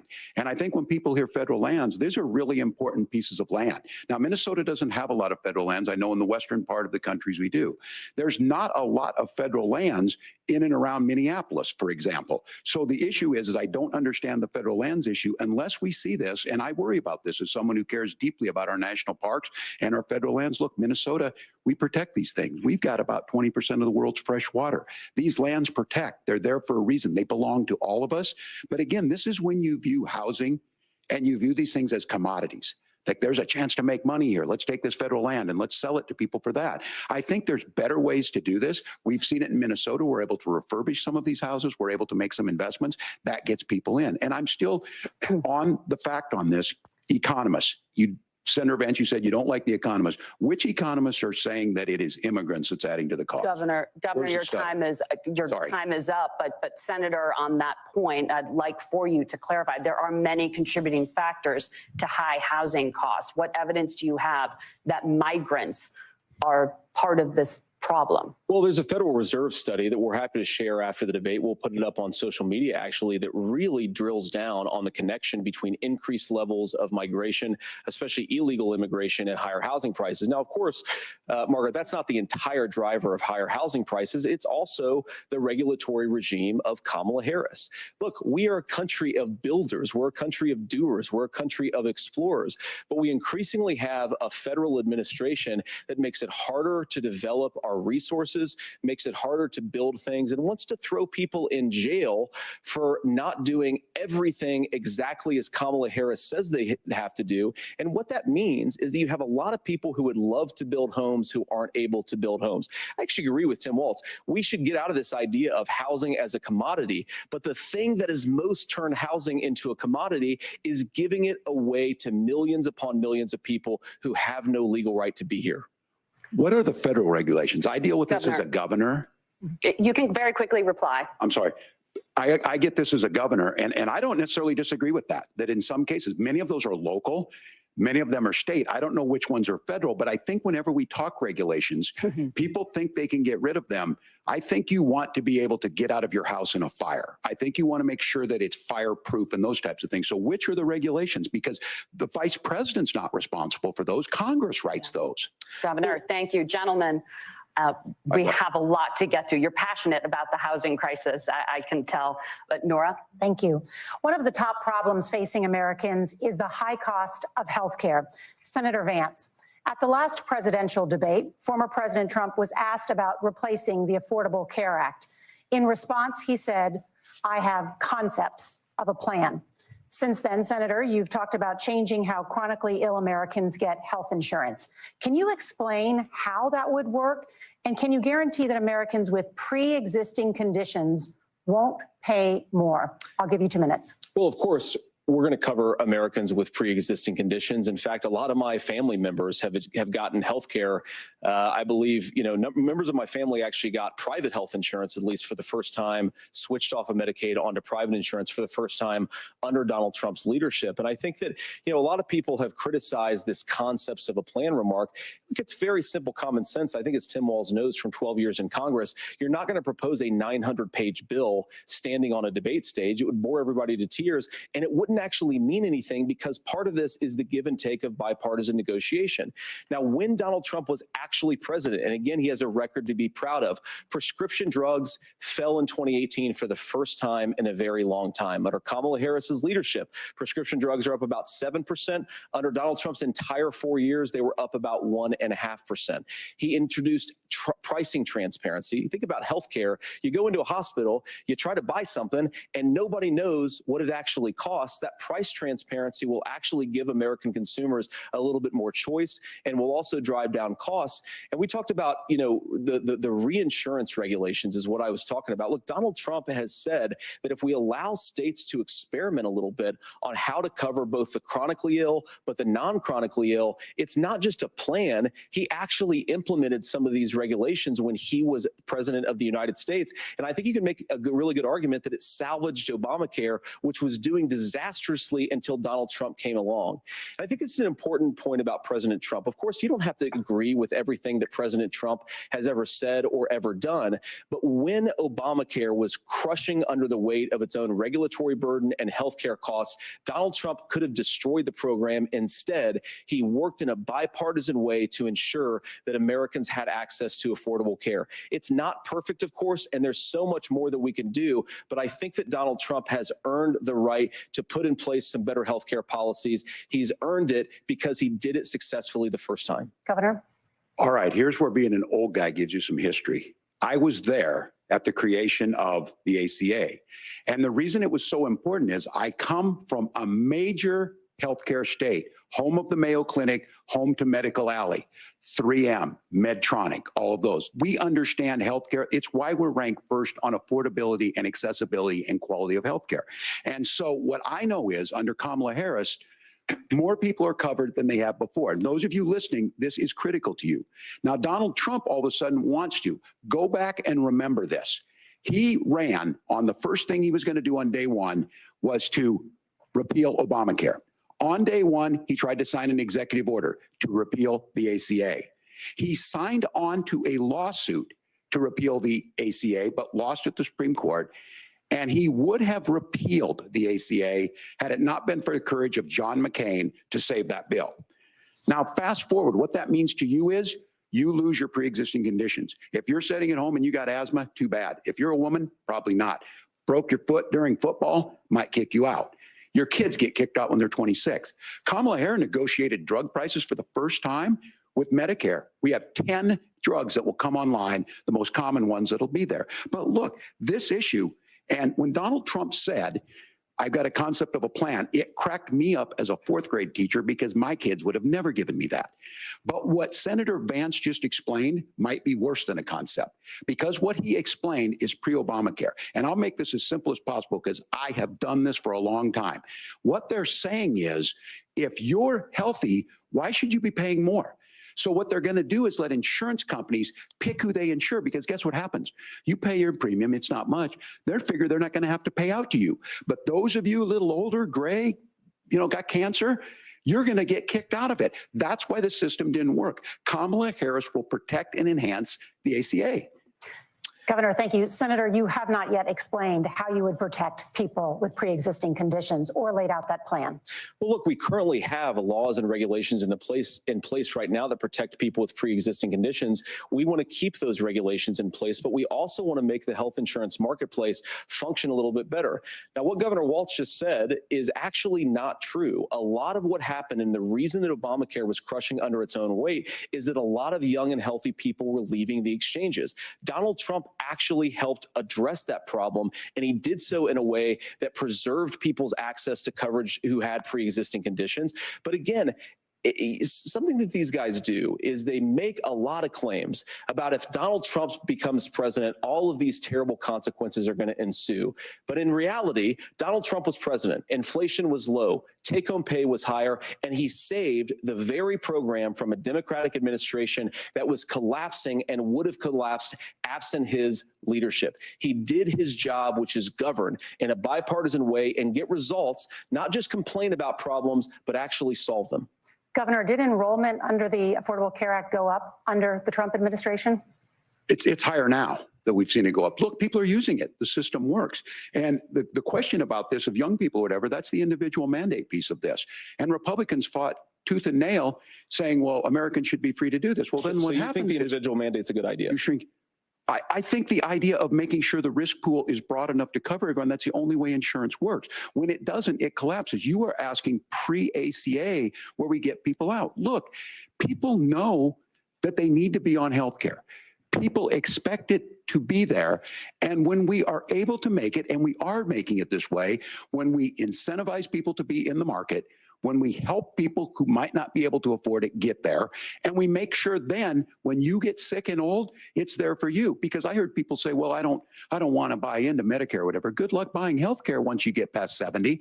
So look, the ACA works. We can continue to do better. Kamala Harris did that. The way she made everything better was negotiating those 10 drugs on Medicare for the first time in American history. Thank you. Margaret. Can I address that? I apologize. We're out of time. We have a number of subjects to discuss. Margaret. Let's talk about families in America. There is a child care crisis in this country, and the United States is one of the very few developed countries in the world without a national paid leave program for new parents.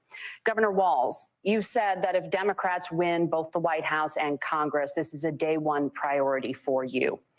How long should employers be required to pay workers while they are home taking care of their newborns? You have 2 minutes. Yeah, well, that's negotiable, and that's what Congress worked. But here's what the deal is. Americans sitting out there right now, you may work for a big company. Look, we're home in Minnesota to some of the largest Fortune 500 companies. Kamala Harris knows that in California. Those companies provide paid family and medical leave. One is, I think they're moral and they think it's a good thing, but it also keeps their employees healthy. We in Minnesota passed a paid family and medical leave. You have a child, and I had to go back to work 5 days after my kids were born. This allows you to stay home a certain amount of time. What we know is that gets the child off to a better start. The family works better. We stay in their employers. We get more consistency in that. So Kamala Harris has made it a priority. We implemented it in Minnesota and we see growth. That's how you become a pro-business state. But the negotiations on it, and here's the issue. Those big companies are able to offer it. Those of you out there who don't have it, just imagine what happens if you get cancer or your child gets sick. We know what happens. You end up staying home. In some cases, that means no paycheck because you've got no protection on that. This is the case of an economy that Donald Trump has set for the wealthiest amongst us. He's willing to give those tax breaks to the wealthiest. He's willing to say, bust those unions up, do whatever. What we're saying is the economy works best when it works for all of us. And so a paid family medical leave program, and I will tell you, go to the families or go to the businesses and ask them. As far as childcare on this, you have to take it at both the supply and the demand side.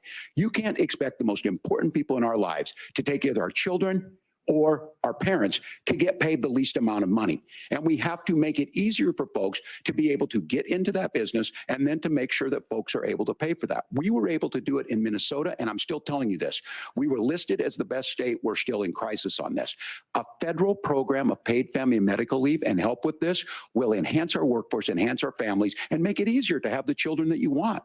Governor, your time is up. Senator, do you support a national paid leave program? And if so, for how long should employers be mandated to pay their employees while they are home taking care of their newborn? You have 2 minutes. Yeah, well, first of all, Margaret, a number of my Republican colleagues and some Democrats, too, have worked on this issue. And I think there is a bipartisan solution here because a lot of us care about this issue. I mean, look, I speak from this very personally because I'm married to a beautiful woman who is an incredible mother to our 3 beautiful kids, but is also a very, very brilliant corporate litigator. And I'm so proud of her. But being a working mom, even for somebody with all of the advantages of my wife, is extremely extraordinarily difficult. And it's not just difficult from a policy perspective. She actually had access to paid family leave because she worked for a bigger company, but the cultural pressure on young families and especially young women, I think makes it really hard for people to choose the family model they want. A lot of young women would like to go back to work immediately. Some would like to spend a little time home with the kids. Some would like to spend longer at home with the kids. We should have a family care model that makes choice possible. And I think this is a very important substantive difference between Donald Trump and Kamala Harris's approach. I mean, look, if you look at the federal programs that we have that support paid family leave right now, the Community Development Block Grant, and there's another block grant program that spends a lot of money from the federal government. These programs only go to one kind of childcare model. Let's say you'd like your church maybe to help you out with childcare. Maybe you live in a rural area or an urban area and you'd like to get together with families in your neighborhood to provide childcare in the way that makes the most sense. You don't get access to any of these federal monies. We want to promote choice in how we deliver family care and how we promote childcare, because look, it is unacceptable. And, you know, of course, Tim and I have been on the campaign trail a lot the past 7 or 8 weeks. And one of the biggest complaints I hear from young families is people who feel like they don't have options, like they're choosing between going to work or taking care for their kids. That is an incredible burden to put on American families. We're the only country that does it. I think we could do a heck of a lot better. Senator, thank you. You have also said, Senator Vance, many things about the American family. The Federal Reserve says parents will spend nearly as much on childcare as they do on housing each month. So I want to get your thoughts on this. President Trump recently said, as much as childcare is talked about as being expensive, it's relatively speaking not very expensive compared to the kinds of numbers we'll be taking in. Is President Trump committed to the $5,000 per child tax credit that you have described? You have 1 minute. Well, what President Trump said, Margaret, I just want to defend my running mate here a little bit, is that we're going to be taking in a lot of money by penalizing companies for shipping jobs overseas and penalizing countries who employ slave laborers and then ship their products back into our country and undercut the wages of American workers. It's the heart of the Donald Trump economic plan. Cut taxes for American workers and American families. Cut taxes for businesses that are hiring and building companies in the United States of America, but penalize companies and countries that are shipping jobs overseas. That's the heart of the economic proposal. And I think what President Trump is saying is that when we bring in this additional revenue with higher economic growth, we're going to be able to provide paid family leave, childcare options that are viable and workable for a lot of American families. Can you clarify how that will solve the childcare shortage?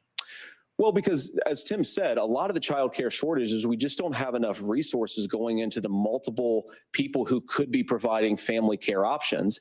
And we're going to have to, unfortunately, look, we're going to have to spend more money. We're going to have to induce more people to want to provide child care options for American families, because the reason it's so expensive right now is because you've got way too few people providing this very essential service. Thank you, Senator. Governor Walz, your ticket also has some child care tax credit proposals. Do you think Congress will agree to the $6,000 credit for newborns and $3,000 credit for children over the age of 6, as your campaign has promised? Is that realistic? Well, if these members of Congress are listening to anybody, I can tell you, and this is the biggest issue. Everybody listening tonight knows. I mean, I'm sure they were shocked to hear it's not that expensive. And let's be clear, whether it's $5,000 or $6,000, that pays you about 3 or 4 months.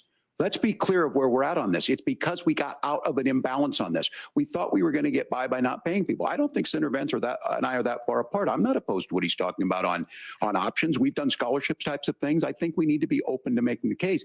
But the issue here is, the question you asked is, you're not going to pay for it with these tariffs. That's just adding another $4,000 on the family and taking less. So not only do they not get the money to pay for that, they're $4,000 in the hole. That's Wharton School. That's his alma mater. And so I think the issue here is, if those members of Congress, I can't believe they're not. When I go to businesses, sure, they'll talk about taxes sometime, but they will lead with childcare and they will lead with housing, because we know the problem is, especially in a state like Minnesota, we need more workers because our economy is growing, but we need the workforce. Governor, thank you. We need to move on. Nora? Let's talk about the state of democracy, the top issue for Americans after the economy and inflation. After the 2020 election, President Trump's campaign and others filed 62 lawsuits contesting the results. Judges, including those appointed by President Trump and other Republican presidents, looked at the evidence and said there was no widespread fraud. The governors of every state in the nation, Republicans and Democrats, certified the 2020 election results and sent a legal slate of electors to Congress for January 6th. Senator Vance, you have said you would not have certified the last presidential election and would have asked the states to submit alternative electors. That has been called unconstitutional and illegal. Would you again seek to challenge this year's election results, even if every governor certifies the results? I'll give you 2 minutes. Well, Nora, first of all, I think that we're focused on the future. We need to figure out how to solve the inflation crisis caused by Kamala Harris's policies, make housing affordable, make groceries affordable, and that's what we're focused on. But I want to answer your question because you did ask it. Look, what President Trump has said is that there were problems in 2020, and my own belief is that we should fight about those issues, debate those issues peacefully in the public square, and that's all I've said, and that's all that Donald Trump has said. Remember, he said that on January the 6th, the protesters ought to protest peacefully. And on January the 20th, what happened? Joe Biden became the president, Donald Trump left the White House, and now, of course, unfortunately, we have all of the negative policies that have come from the Harris-Biden administration. I believe that we actually do have a threat to democracy in this country, but unfortunately, it's not the threat to democracy that Kamala Harris and Tim Walz want to talk about. It is the threat of censorship. It's Americans casting aside lifelong friendships because of disagreements over politics. It's big technology companies silencing their fellow citizens. And it's Kamala Harris saying that rather than debate and persuade her fellow Americans, she'd like to censor people who engage in misinformation. I think that is a much bigger threat to democracy than anything that we've seen in this country in the last 4 years, in the last 40 years. Now, I'm really proud, especially given that I was raised by two lifelong blue-collar Democrats, to have the endorsement of Bobby Kennedy Jr. and Tulsi Gabbard, lifelong leaders in the Democratic coalition. And of course, they don't agree with me and Donald Trump on every issue. We don't have to agree on every issue, but we're united behind a basic American First Amendment principle that we ought to debate our differences. We ought to argue about them. We ought to try to persuade our fellow Americans. Kamala Harris is engaged in censorship at an industrial scale. She did it during COVID. She's done it over a number of other issues. And that, to me, is a much bigger threat to democracy than what Donald Trump said when he said that protesters should peacefully protest on January the 6th. Governor? Well, I've enjoyed tonight's debate, and I think there was a lot of commonality here, and I'm sympathetic to misspeaking on things, and I think I might have with the senator. But me too, man. There's one.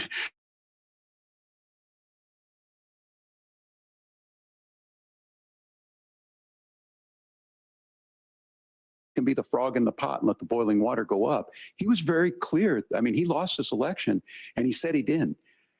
140 police officers were beaten at the Capitol that day, some with the American flag, several later died. And it wasn't just in there. In Minnesota, a group gathered on the state capitol grounds in St. Paul and said, we're marching to the governor's residence and there may be casualties. The only person there was my son and his dog, who was rushed out crying by state police. That issue, and Mike Pence standing there as they were chanting, hang Mike Pence. Mike Pence made the right decision. So, Senator, it was adjudicated over and over and over. I worked with kids long enough to know, and I said as a football coach, sometimes you really want to win, but the democracy is bigger than winning an election. You shake hands, and then you try and do everything you can to help the other side win. That's what was at stake here. Now, the thing I'm most concerned about is the idea that imprisoning your political opponents, already laying the groundwork for people not accepting this. And a president's words matter. A president's words matter. People hear that. So I think this issue of settling our differences at the ballot box, shaking hands when we lose, being honest about it, but to deny what happened on January 6th, the first time in American history that a president or anyone tried to overturn a fair election and the peaceful transfer of power. And here we are 4 years later in the same boat. I will tell you this, that when this is over, we need to shake hands this election, and the winner needs to be the winner. This has got to stop. It's tearing our country apart. Margaret? Senator Vance, did you want to respond to that? Yeah, well, look, Tim, first of all, It's really rich for Democratic leaders to say that Donald Trump is a unique threat to democracy when he peacefully gave over power on January the 20th, as we have done for 250 years in this country. We are going to shake hands after this debate and after this election. And of course, I hope that we win, and I think we're going to win. But if Tim Walz is the next vice president, he'll have my prayers, he'll have my best wishes, and he'll have my help whenever he wants it. But we have to remember that for years in this country, Democrats protested the results of elections. Hillary Clinton in 2016 said that Donald Trump had the election stolen by Vladimir Putin because the Russians bought like $500,000 worth of Facebook ads. This has been going on for a long time. And if we want to say that we need to respect the results of the election, I'm on board. But if we want to say, as Tim Walz is saying, that this is just a problem that Republicans have had, I don't buy that. Governor. January 6th was not Facebook ads. And I think a revisionist history on this. Look, I don't understand how we got to this point. But the issue was that happened. Donald Trump can do it. And all of us say there's no place for this. It has massive repercussions.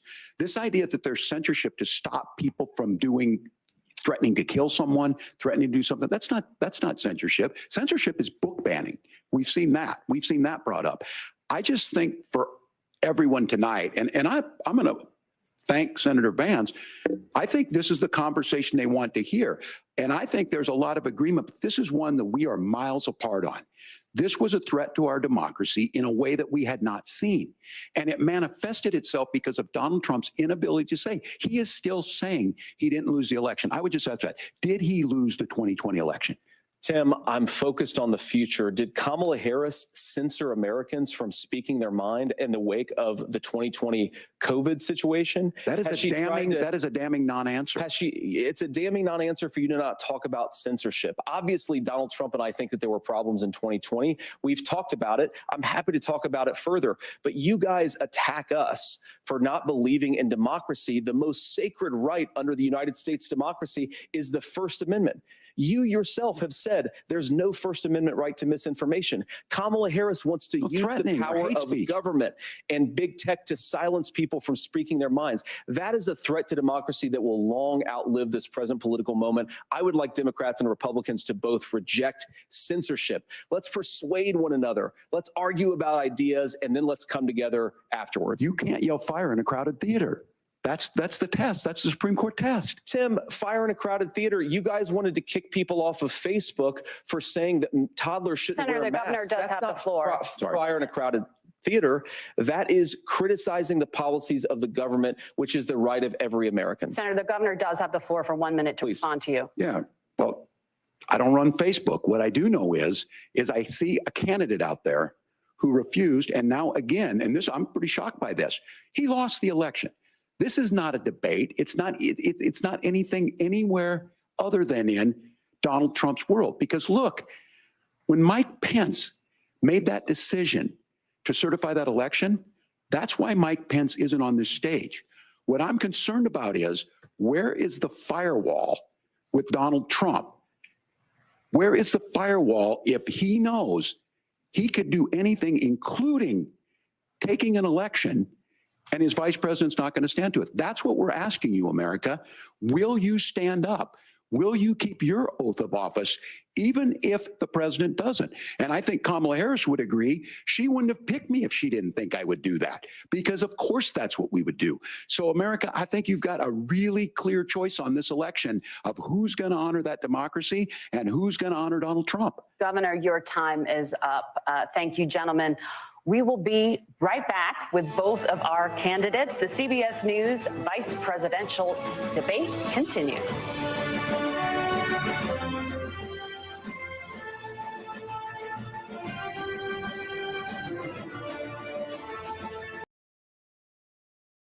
Okay, so I'm going to stop the share for a second, just to say a couple of things. Now, with that whole thing about Hillary questioning the election in 2016, she absolutely did do that.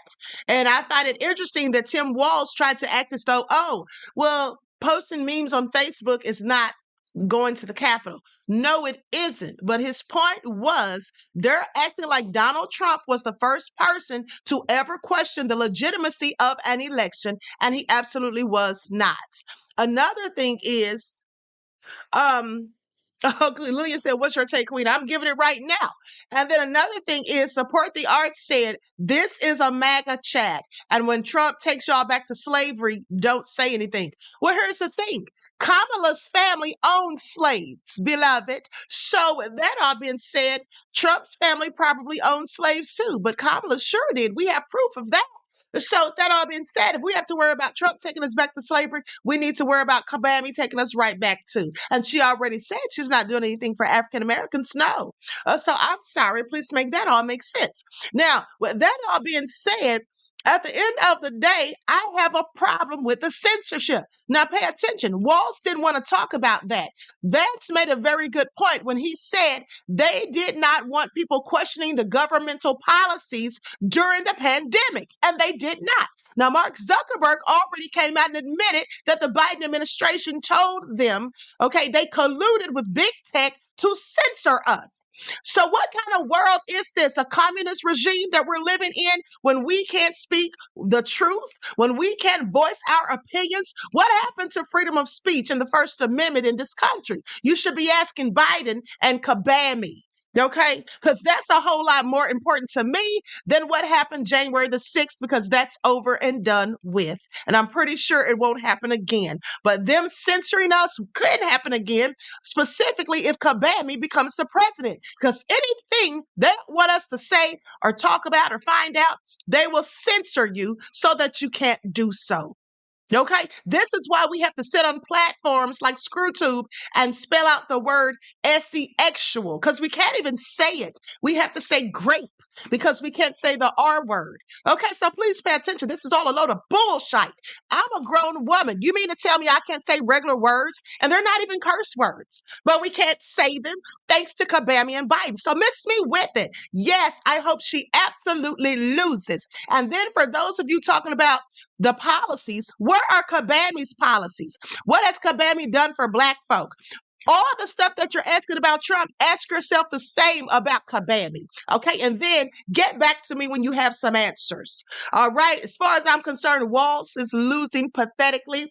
Okay, he's spewing a bunch of word salad just like his running mate Kabami. All right, at the end of the day. At the end of the day, okay? Thank you, beloved. All right. Thank you.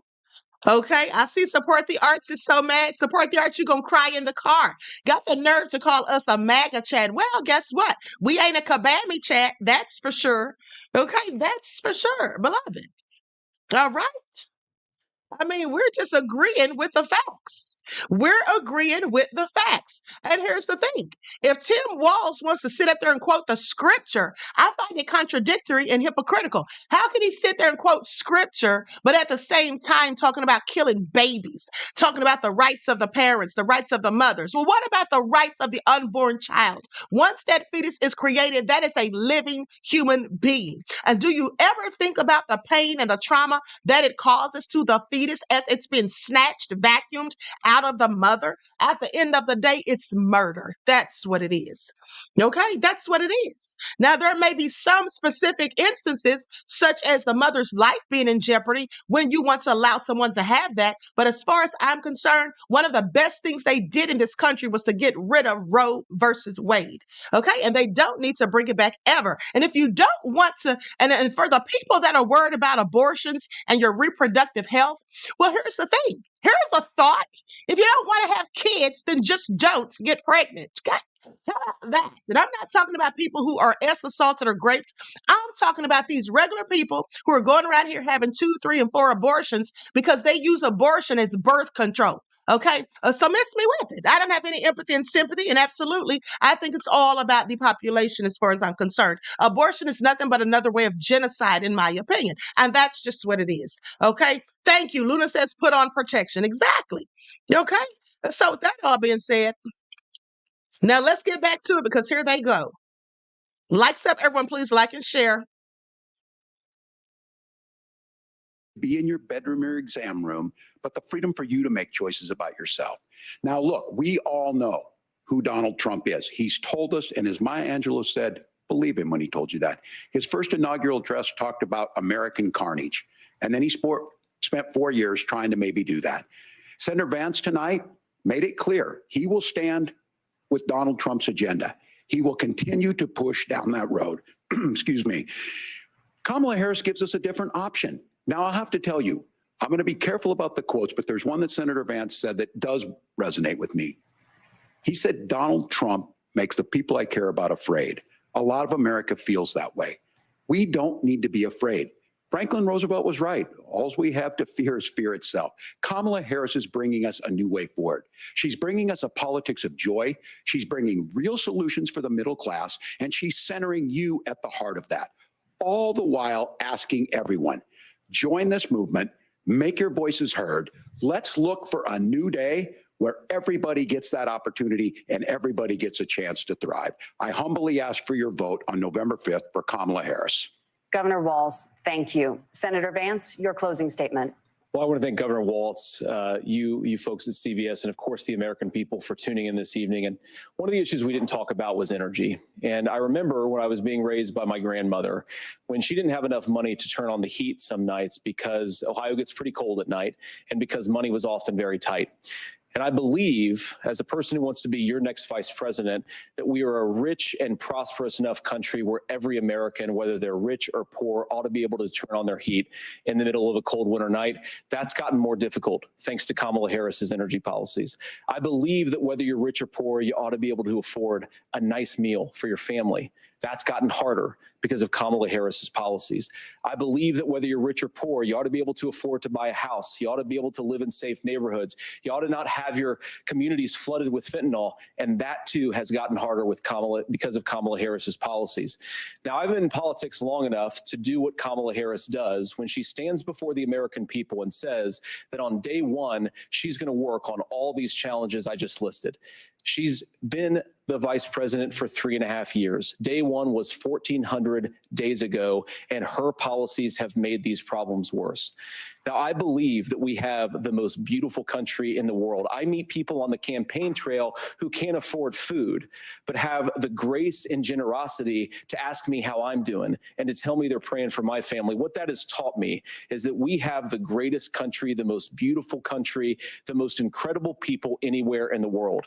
But they're not going to be able to achieve their full dreams with the broken leadership that we have in Washington. They're not going to be able to live their American dream if we do the same thing that we've been doing for the last 3.5 years.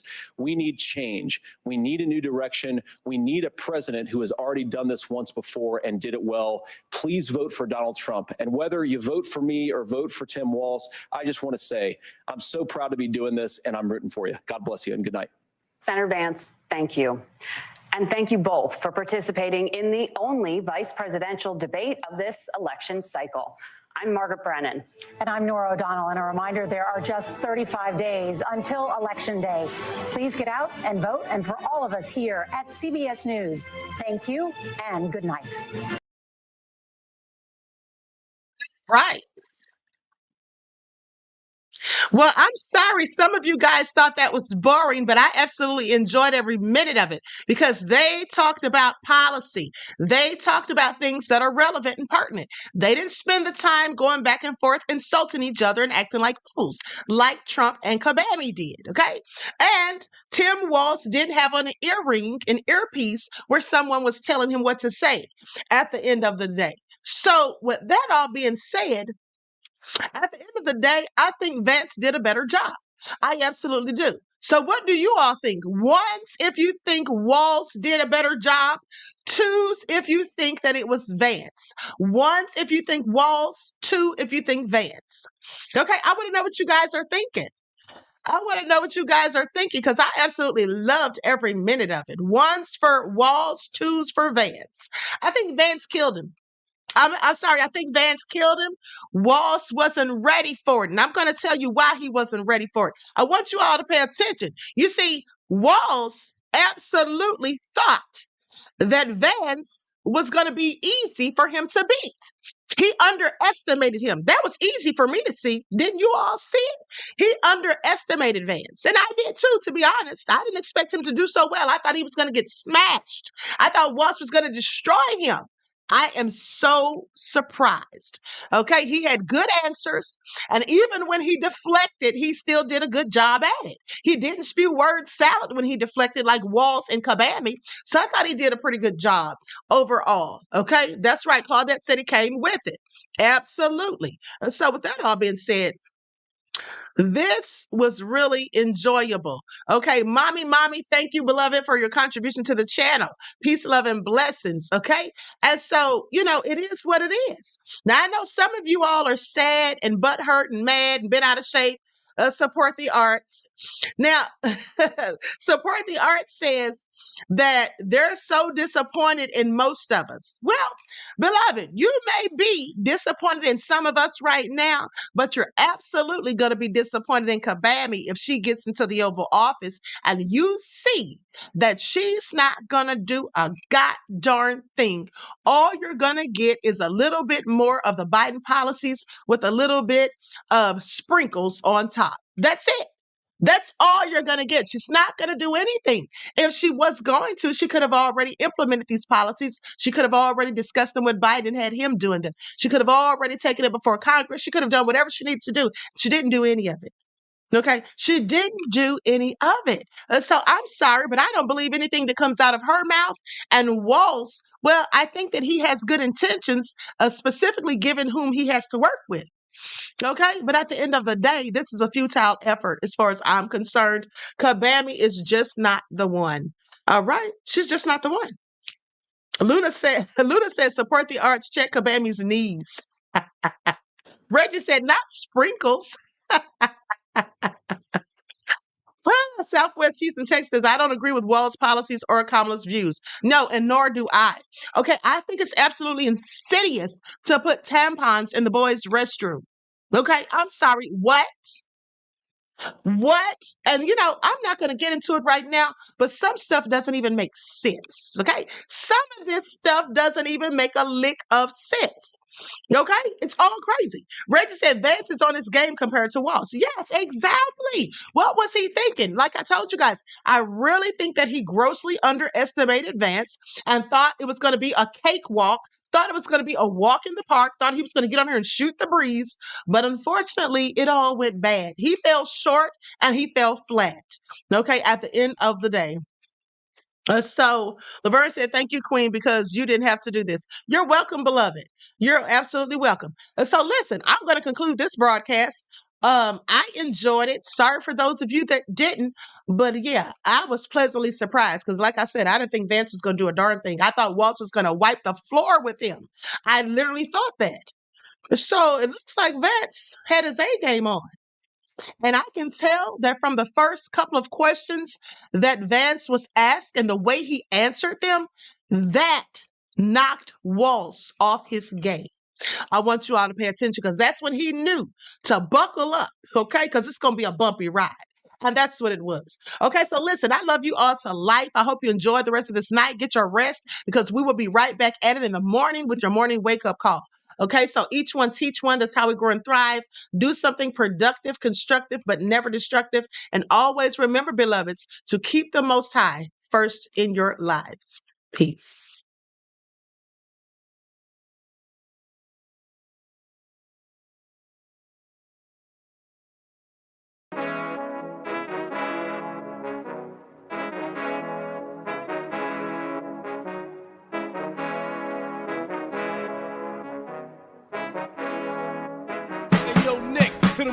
Gold all in my skin, God all in my blood, kings all in my circle. You touch one of mine and you're done. They show no love for the queen.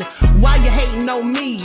Is it cause I'm free and I got Malcolm X in my jeans? I got dreams like King Luther, shed blood like Kunta. You ain't helping my people, I ain't got nothing to say to ya. I want all the smoke like hookah. Talking reparations, America won't be great until they give us compensation. I'm like, I'm the hottest right now. See a bunch of lames out here trying to jock on my style. They be doing too much. I'm the queen, it's too easy. It's like they all at Popeyes, how they be talking so greasy. I just sit back and laugh while these haters get madder. So nefarious how they don't want my pockets with cheddar. I tell them they can do better.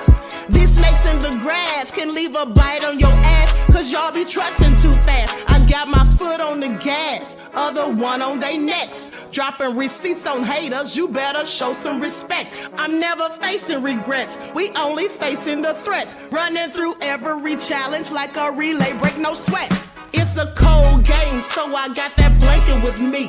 Now that my people awaken, ain't no going to sleep. I do not play by my piece, this time I'm playing for keeps. You talking slick, but when I see you like them ends, we gon' meet. And I got gold all in my skin, God all in my blood, kings all in my circle. You touch one of mine and you done. They show no love for the queen, why they hating on me? Is it cause I'm free and I got Malcolm X in my jeans and I got gold all in my skin, God all in my blood, kings all in my circle. You touch one of mine and you done. They show no love for the queen, why they hating on me? Is it cause I'm free and I got Malcolm X in my jeans and I got